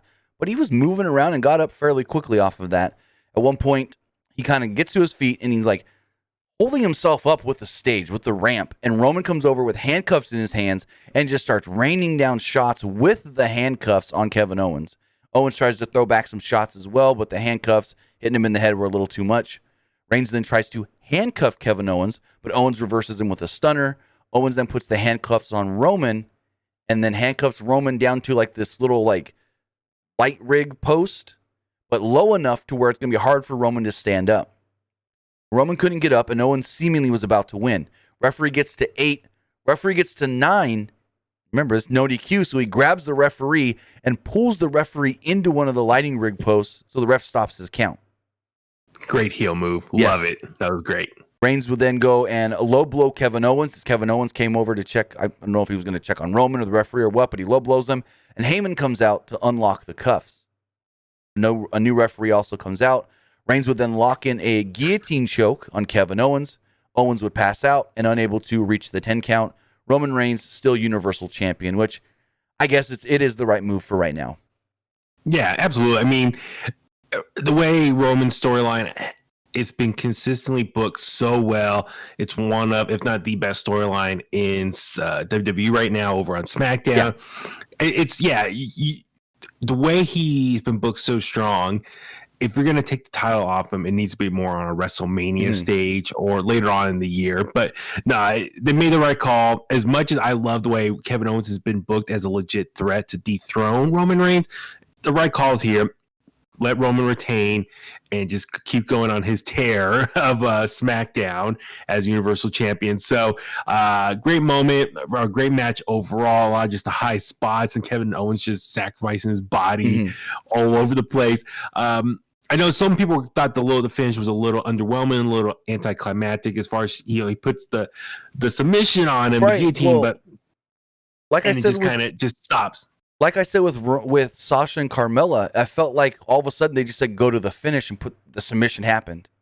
I kind of felt like that here. And the other nitpick I have is Owens was seemingly, for the most part, okay when Heyman was trying to undo the cuffs. Like you asked me earlier, was something messed up there and Heyman took longer than he was supposed to?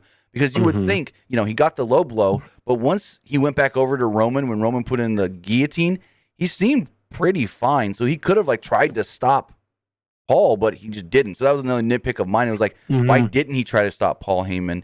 And then, like I said, in the women's match, it kind of just felt like they said, hey, time cue. Let's go to the finish. Wrap this up. We got to go. Yeah. Choke him out. Yeah, exactly. So then, no, but hey, go for it. Yeah, great. No, just overall, I enjoyed this match overall, and so I'm just looking forward to see what Roman Reigns gets into next, as far as building up to WrestleMania now. Daniel Bryan, I would assume. I mean, they've been really pushing the fact. Like Daniel Bryan said it yesterday in Talking Smack. He said, "I'm gonna go after Roman Reigns. He's like, I want to win a Royal Rumble because I've never won a Royal Rumble, but then I also want to fight Roman Reigns." He told Paul Heyman that yesterday, so I thought that would be the Mania match, Roman Reigns and Daniel Bryan. But we also got Seth Rollins back. Seth Rollins, here's my pitch. So in my predictions, I said WrestleMania, Roman Reigns, Daniel Bryan. If they don't go that route for Mania, my pitch is Seth Rollins comes back and says, I'm the savior who needs to save SmackDown from Roman Reigns and all of his reign of terror. Seemingly slowly turning Seth back into a babyface. Interesting. And then the two of them go at it at WrestleMania? I think that'd be an amazing WrestleMania match. Seth Rollins versus Roman Reigns for the Universal title. Interesting. Yeah, because I mean, the rumor of The Rock and Roman, you want to save that on a bigger stage. I think LA is going to be. That's got to be Dallas or LA in the next 2 years. Yeah. So, as I'll hold me over for a filler for right now. Yeah, that could totally work. Yeah, I kind of lean towards Daniel Bryan more. I'm just curious what kind of match Daniel Bryan and Roman Reigns can have together. That would be very intriguing. I think it'd be great. I mean, honestly, if you want to do Daniel Bryan, you'd say Edge is challenging Drew. So, Elimination Chamber, Bryan wins the Chamber to get the Mania match against Roman. Mm-hmm. You can go that route. I'm all for that. Yeah, totally. So, speaking of Edge, he won the Men's Rumble, and that's what we're going to talk about right now. Mm-hmm. So, there was like no downtime. As soon as that last match ended, this match started. And also, I think somebody had an idea between last night WWE Backstage and today's Royal Rumble. Because when they announced Edge and Orton as 1 and 2, Orton was number 1, Edge was number 2. So I think they did the whole, hey, it sounds better if Edge wins from number 1, even though number 2 is the exact same. So let's swap them up. And I like how Byron played it off going, Edge is supposed to come out as number 2, but he just wants to get this going with Randy Orton. So he's just coming out now.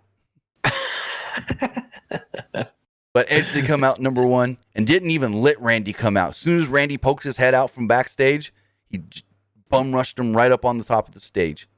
These two start fighting, and basically it was more about, because with these two at the start, I almost thought like 10, 15 minutes in, before they did the whole Randy Orton got injured thing, I'm like, oh, these two forgot they're in a Rumble and just want to beat each other's asses.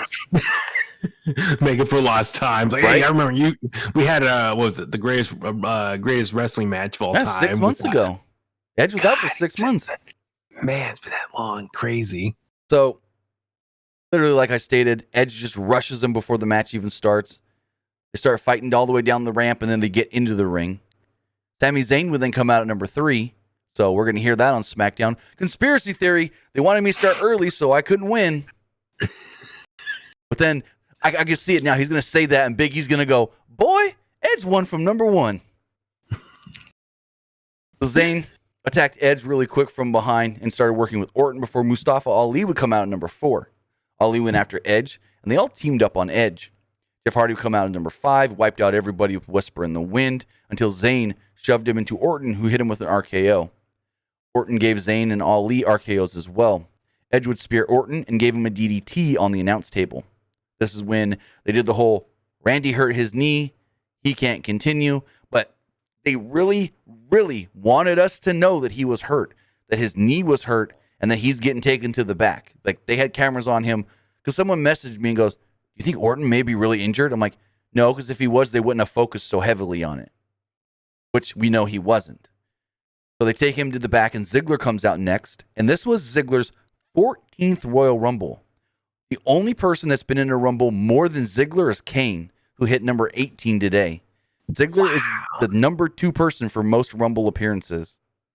Oh, man. Yeah. Think about that. Dolph Ziggler's been around forever. Has he? He's never won one, right? Nope. I'm just thinking. Wow. Damn, he's like the Susan Lucci of a Royal Rumble match. Right? Never wins. So Ziggler comes in and eliminates Jeff Hardy.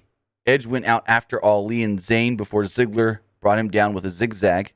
They tried to eliminate Edge here, but he stayed in the match. Nakamura would come out number 7, and Nakamura ran wild. Refs helped Orton to the back at this point. Carlito would come out at number 8, Apple and all. He came out in amazing looking shape. I haven't seen Carlito look this great ever. Dude, he was jacked. Yeah. I was impressed. Yeah. He comes out with the apple. He tries to throw it in Nakamura's face. Nakamura wasn't having it, but then he gave Nakamura a backstabber. He then gives Ali a backstabber as well before Xavier Woods would come out at number 9. Right after that, number 10 would be Big E. Go for it. I'm just glad Carlito did not do the spitting apple thing that he does, especially during the pandemic. We don't need no spitting in people's faces right now. Especially since, unfortunately, not all these COVID tests are correct. Yeah. Because Mia Yim, I don't know exactly when she got it, but last Sunday she tested negative. Yesterday, test positive. who knows if she actually had it last Monday at Raw and had a false negative. Mm-hmm. So, yeah, you're right there. Like, good thing he didn't spit the apple. He just kind of threw the apple in his face. Yeah. Like I said, basically New Day came out next, number 9 and number 10. And Big E went straight for Sami Zayn and Ali. Big E and Woods worked together a little bit to eliminate Sami Zayn.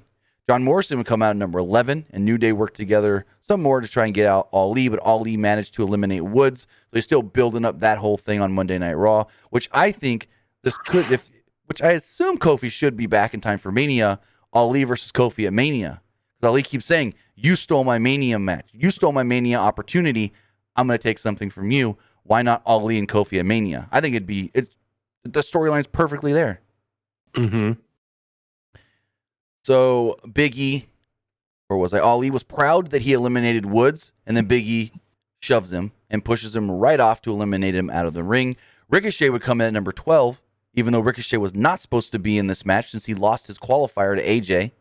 So that made no sense. Like, he was allowed to still come in. Where the heck was Drew Gulak? Oh, I know where Drew Gulak was. Chasing truth in the Women's Rumble. I was going to say, poor Drew Gulak tonight. It was like, this was not his night. I mean, yeah, other guys who lost were able to show up. So I wonder if that could turn into a storyline on Raw, though, moving forward. Maybe him and Ricochet could have a little program together. So Ricochet wipes everybody out with some dives. Ricochet and Edge had a good exchange here, and Ricochet came out on top. Elias would come out at number 13 and laid out both Ricochet and Morrison. Carlito would drop kick Elias, and this was like one of the best drop kicks I've seen in a long time. Perfect height, perfect extension, and then eliminated. He gets eliminated by Elias.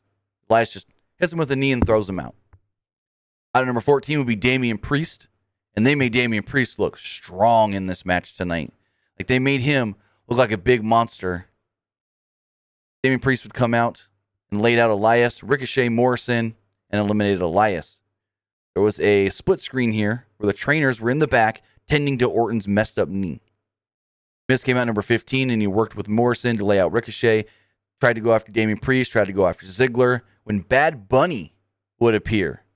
Bad Bunny walked down to the ring because when Miz came out, he had the Money in the Bank briefcase, and he beat down, he like just destroyed all Bad Bunny's music equipment. Bad Bunny came out and goes, hey, what was all that for? What's going on here? And as Miz and Morrison are distracted, they get eliminated both at the same time by Damien Priest. Then Bad Bunny climbs to the top rope and does a flying crossbody, not like into the ring or something, from the top rope to the floor. And Miz and Morrison catch him. So kudos on Miz and Morrison being perfectly placed, because who knows, like, did this guy jump where he was supposed to or not? But kudos on Miz and Morrison for catching him perfectly. I was worried because his one foot slipped a little bit on the rope there. Yeah. I was like, oh no, is it going to look like Snoop Dogg on Dynamite a couple weeks ago? Don't even. Just fall straight down. I didn't think about that. I forgot about that. So it was like, which one who had the worst frog splash out of the two? No, Bad Bunny looked great. Yeah, no, his at least he got some distance on his. Snoop just, it wasn't like Snoop where he was just like, all right, I'm going to kind of like try to land on my feet as well at the same time. Yes, exactly. Snoop's whole thing was probably like, Cody, what you got me doing? I'm too old for this. It's like, just do it, man. Come on, really promotes the show on TBS. You got to go big for the Go Big show. Exactly. The next up at number 16 would be Riddle. Riddle and Nakamura went at it, and the announcers put over this exchange as Priest knocked down Riddle. Daniel Bryan would come out at number 17. And I think it was Joe may have said, oh, yeah, Daniel Bryan. And Corey Graves goes, no, it's, oh, yes, Daniel Bryan. Bryan handed out some running drop kicks early on, and Bryan and Ricochet had a nice little exchange as well. Ricochet got the better of it with a backflip into a German suplex. Kane would come out at number 18 for his 18th Rumble appearance. Amazing. Chokeslammed Edge, Riddle, and Nakamura before eliminating Ziggler and Ricochet. Bryan was very happy to see his old friend, so the two hugged it out right before Kane would chokeslam Daniel Bryan in the middle of the ring. Then saw the two big guys go at it. Damien Priest and Kane. Kane initially got the better of it, but Priest eliminated Kane. So good spot for Damien Priest. Again, having him eliminate the big guy, showing that he's an imposing big guy as well. The rumor is that he should be coming to SmackDown soon. Nice. Okay. So you think he would probably fill the void that like Aleister Black is not being used for? Maybe the original plan was for him to be involved with Kevin Owens and Roman, and Kevin Owens goes, "No one's going to believe he's one of my best friends." But Vince still wants him on the roster, wants him on the main roster. So the initial plan was SmackDown. We assume SmackDown, but that can always change, and they send him to Raw. Number 19 was Baron Corbin. Corbin came out and eliminated Nakamura. Otis comes out at number 20, knocked down Corbin, and then gets eliminated by Corbin. Otis was in there so short. I was shocked. I know. I was really surprised because Otis, he was looking pretty strong at first, but then King Corbin playing ultimate heel and just knock him out. So I wonder will this maybe lead into something over on SmackDown? The two of them can go into this. It seems we're going to get more Corbin and Dominic Mysterio because Mysterio came out number 21 and eliminated Corbin with a leg scissor takedown over the top rope. We're getting more Dominic and Corbin. Bobby Lashley would come out number 22. He knocked down Riddle before easily eliminating Dominic and Damien Priest. Lashley and Big E had an exchange here, which was really cool to see.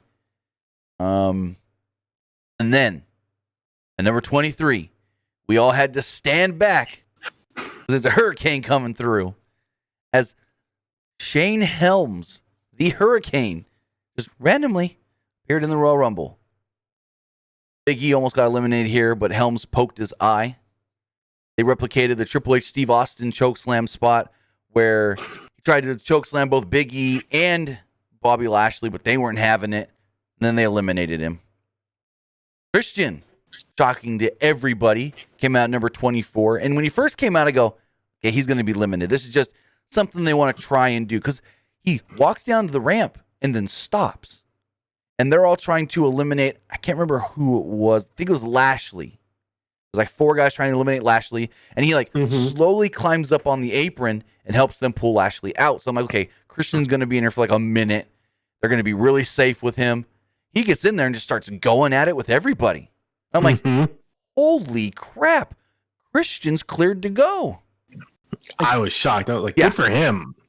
So next up at number 25 is AJ Styles, who comes out with Omos. Edge spears Styles pretty quickly here. Actually, call back to last year's Rumble because Edge gave AJ an amazing spear last year where he took the backflip off of it. Rey Mysterio would come out number 26. Mysterio took down Christian, tried to eliminate Styles, but almost pushed him right back into the ring. Then, a spot I didn't like, almost just grabs Big E and pulls him right out of the ring. Just grabs him, yanks him, and then throws him over the announce table for good measure. I'm like, what? Big E was in for almost 30 minutes, and he just gets pulled out by Omos. And it's like, okay, Omos is a guy on Raw who doesn't wrestle. You're the Intercontinental Champion on SmackDown. This made no sense because it's not like you eliminated him for Omos to now go after the IC title. It don't make sense at all. Sheamus will come out number 27. He clobbered at everybody, including Edge and Riddle, before knocking both men down with flying clotheslines. Sheamus was my pick. I thought Sheamus was going to win to challenge Drew at Mania. Didn't happen. Sheamus kicked Christian and Daniel Bryan. Mysterio gave Styles a 619, but almost grabbed him and chucked him out of the ring. He went for the 619, almost grabbed Rey mid-move and just dropped him down. He's like, oh, you're eliminated now. But if he did it off the 619, did I miss something where Rey went over the top rope? Because you got to go over the top rope to be eliminated. I'm just looking at the notes here. Yeah. I'm trying to see. Let me see if I can find a GIF. No, because almost grabbed him and then threw him over the barricade, right? So I'm trying to see if WWE has a GIF of it on their Twitter because I was confused there. No, I was just really amazed how much involved Omos was in this Royal Rumble match, and I guess it's cool. I wonder they probably have big plans for him, and I like him and AJ working together. It's been really fun to watch. So there was still more Omos to come. This wasn't the last we saw of Omos getting involved. Yeah, exactly. But I was kind of wondering if they were going to have Rey and Dominic in the match at the same time together and working together, but we didn't get to see that, unfortunately. Did you hear what Rey said in his interview with Forbes? No, what was that? He goes, I'm going to give Dominic one pass. If he's getting eliminated, I'll save him. Give him eliminated again, he's going to have to save himself. That's funny. He's like, I'll help him once, but I ain't helping him twice. Yeah. So going forward again, Ray got grabbed and eliminated. Number 28 would be Cesaro. Cesaro came out. He gave Sheamus, his old buddy, the big swing. Cesaro gave Bryan an even bigger swing. And then at number 29, we got Seth Rollins. Seth Rollins would come out. He was greeted with a Cesaro uppercut, and Rollins fought back and hit some chops. Number 30 would be Braun Strowman. So something that some people thought would maybe happen was like the Fiend would come and screw Randy Orton or something. No Fiend, no Bray Wyatt, no none of that. So it's going to be interesting to see how long they actually can keep him off TV, but try to still keep him and this Randy Orton, Alexa Bliss stuff relevant. So it's gonna be interesting, how this plays out. I was just really shocked. Even Alexa Bliss, like even when the women's match, she, was in the women's match that long. They kind of teased the Fiend was somewhat involved as far as with the lights flickering and stuff. But yeah, not a lot of big moment for the Fiend to be involved. So I kind of wonder if that was a missed opportunity to kind of reestablish his character on one of the bigger shows of the year. I think it would have been a missed opportunity if Orton didn't do the injury thing. Because Orton was out so early and then came back for like 8 seconds at the end.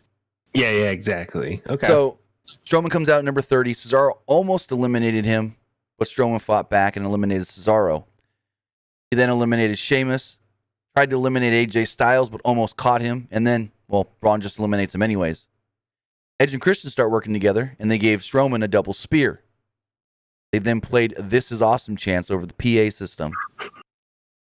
Bryan gave Edge a running knee and tried to eliminate him, but Edge avoided it. Bryan dropkicked Christian and Lashley. Bryan and Riddle had a nice exchange, and Bryan got the better of it with a missile dropkick. Rollins slipped back into the ring because he got thrown out, slipped out of the ring, whatever, and hit a curb stomp on Daniel Bryan, and then just eliminated Daniel Bryan. Daniel Bryan out. That's who everybody wanted to see win. Bryan's gone. Rollins also curb stomped Riddle on the apron. This was for the elimination. And we get the final four. Rollins, Strowman, Edge, and Christian. And I loved Rollins going, hey, they're the old guys.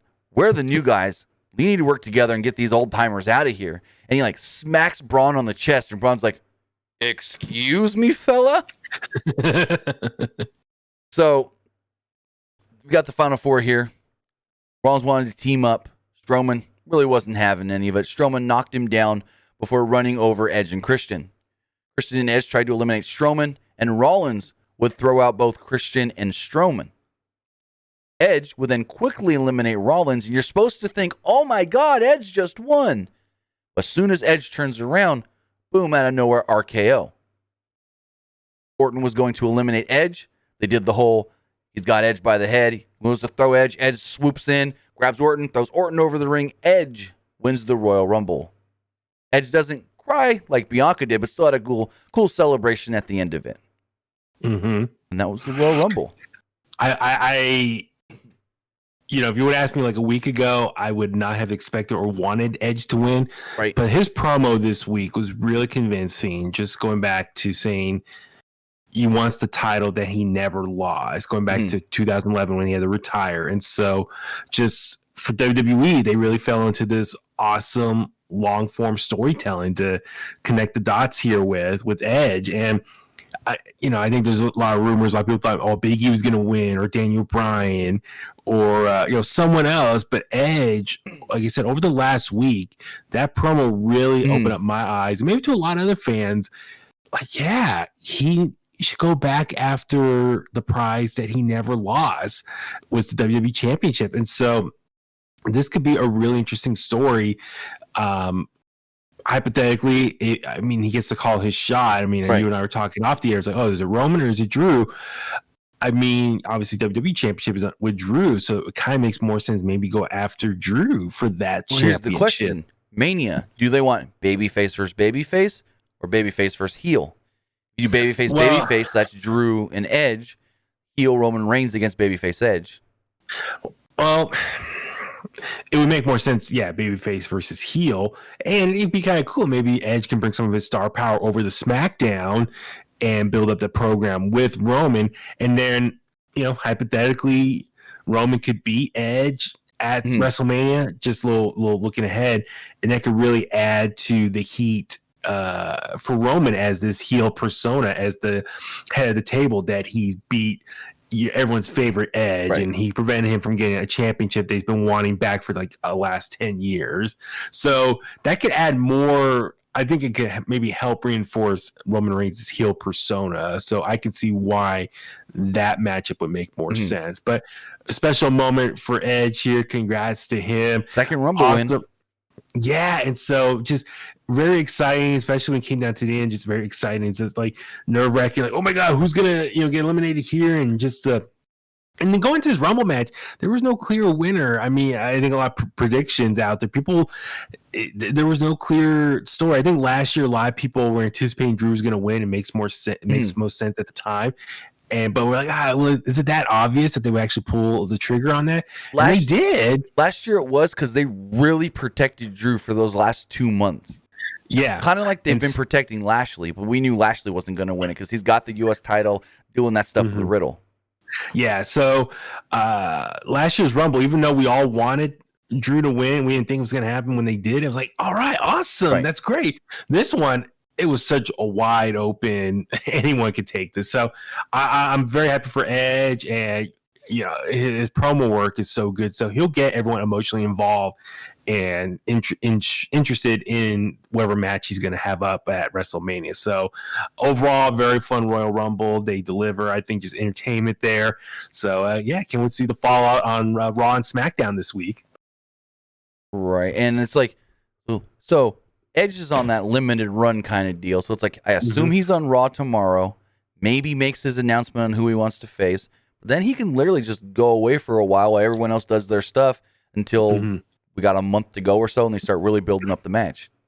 Yeah, exactly. So, I know Beth has been traveling the last couple NXT episodes. Yeah, I don't know, So I don't know if maybe he can come down with her together. They can travel together. I'm not quite sure how that will work, but yeah, he can easily call his shot and then take some time off and just let the current roster do their thing for Elimination Chamber. Maybe do something at Fastlane to kind of really set things going in motion. But yeah, he could take he doesn't need to be there for the next 2.5 months on TV every week. But so he can. Here's the thing. He's been sitting home for 6 months. Maybe he does say, you know what? I'm going stir crazy. I want to be on every show. I love you. I love my family, but I need to get away from you guys at least once a week and go be on TV. So, that's true as well. So they can do easily backstage segments and promos with him just to fill up TV time. With that, I want to thank a faithful baller for the Super Chat donation. He does say, I feel like the Royal Rumble this year did not have a very good amount of returns. Just Carlito was not very good he was not very good in WWE, and were you surprised Edge won? Honestly, I do think Carlito was great in WWE, and I was surprised by the Edge win. Yeah, I'm with you. Very surprised by Edge win. I just wonder, maybe they were just kind of limited on who they could get to come back to the Thunderdome and perform. Well, obviously with the pandemic and travel schedule, right? So, but it's like they did get a lot of them legends. I mean, when they did the Raw Legends night, so they blew their load on Monday Night Raw, the first Raw of the year. Right. Hey, if it comes down to money, WWE got enough money to pay anybody anything, because they're getting all that money from Peacock now. They're getting an extra $200 million a year now from Peacock alone. Right. So yeah, now you're just saying no. It's I was kind of anticipating some more surprises or legends, but it was cool that they took advantage of the current roster. And please forgive me if I sound naive or dumb. Just Keith Lee, where was he? Even Jey Uso. I mean, I don't know about Jey Uso, and I don't want to speculate, but Keith Lee, Mia Yim, I don't know. Okay. Yep. Okay. And it's just weird that Jey Uso hasn't been on the last 2 SmackDowns. Okay. And on SmackDown on Friday and Talking Smack Saturday morning, Jey was taken out of the graphic. Gotcha. Okay. So I haven't heard anything. I don't know. And the same thing with Keith Lee. Keith Lee, haven't seen him in a couple of weeks. We assume the best. Yep, absolutely. I'm not gonna make any assumptions on that because you know where everyone's mind's gonna go first. Exactly. Especially since his girlfriend tested positive. Yeah, exactly. So we do have a couple more text messages here I want to read real quick. Person here says, you think WWE dropped the ball on Bayley since she broke away from Sasha Banks and just randomly eliminating her out of this match? I mean, Bayley came off of that very strong championship reign, and so she still does have a little momentum.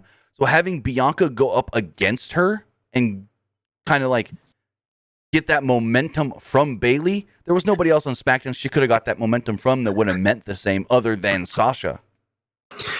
I think Bayley, she is a total pro and knows that, okay, she had this very long, dominant title reign on SmackDown, actually 2 title reigns. And so at this point, she can, give the rub to someone else and help, her fellow business and peer out and be like, okay, a lot of people know and trust that I'm a dominant world champion. So who else on the roster can I help put over? And that would just reinforce and make the whole women's division as a whole very strong.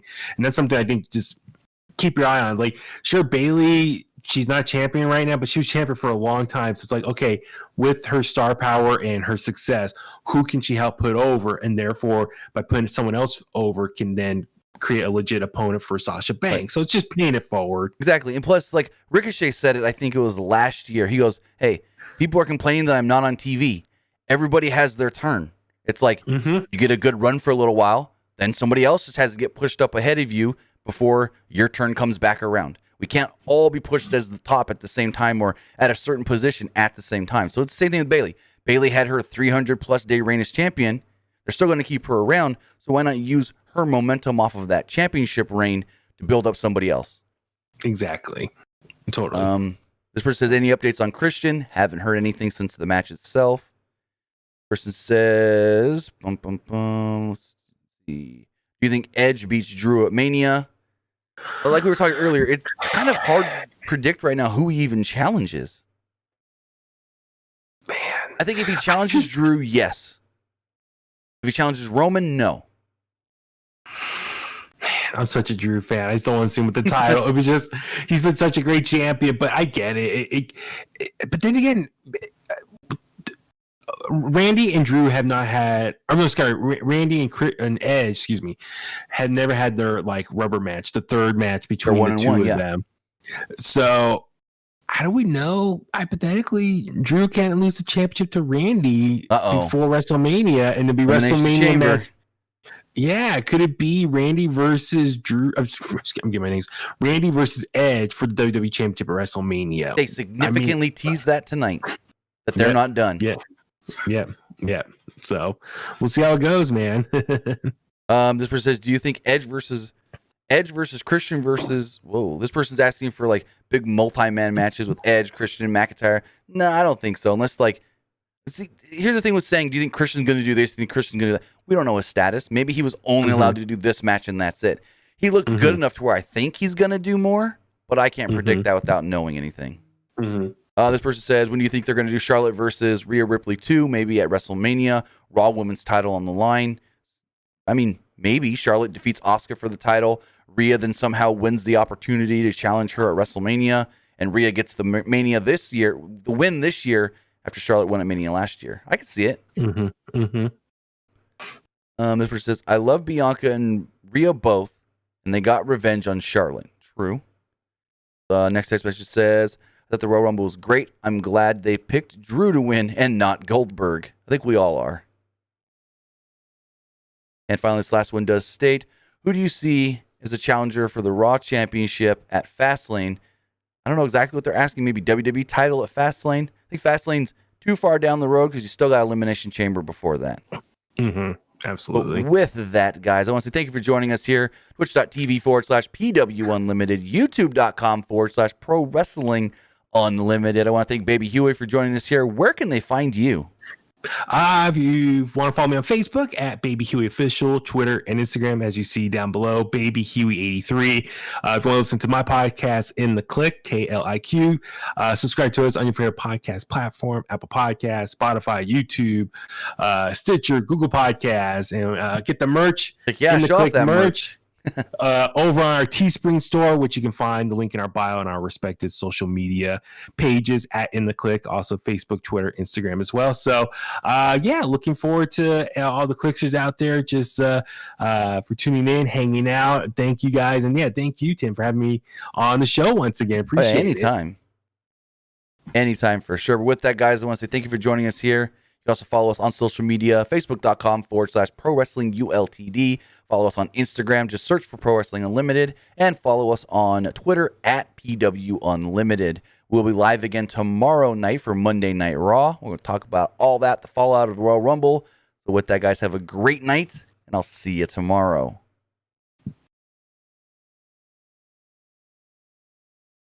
Really quick.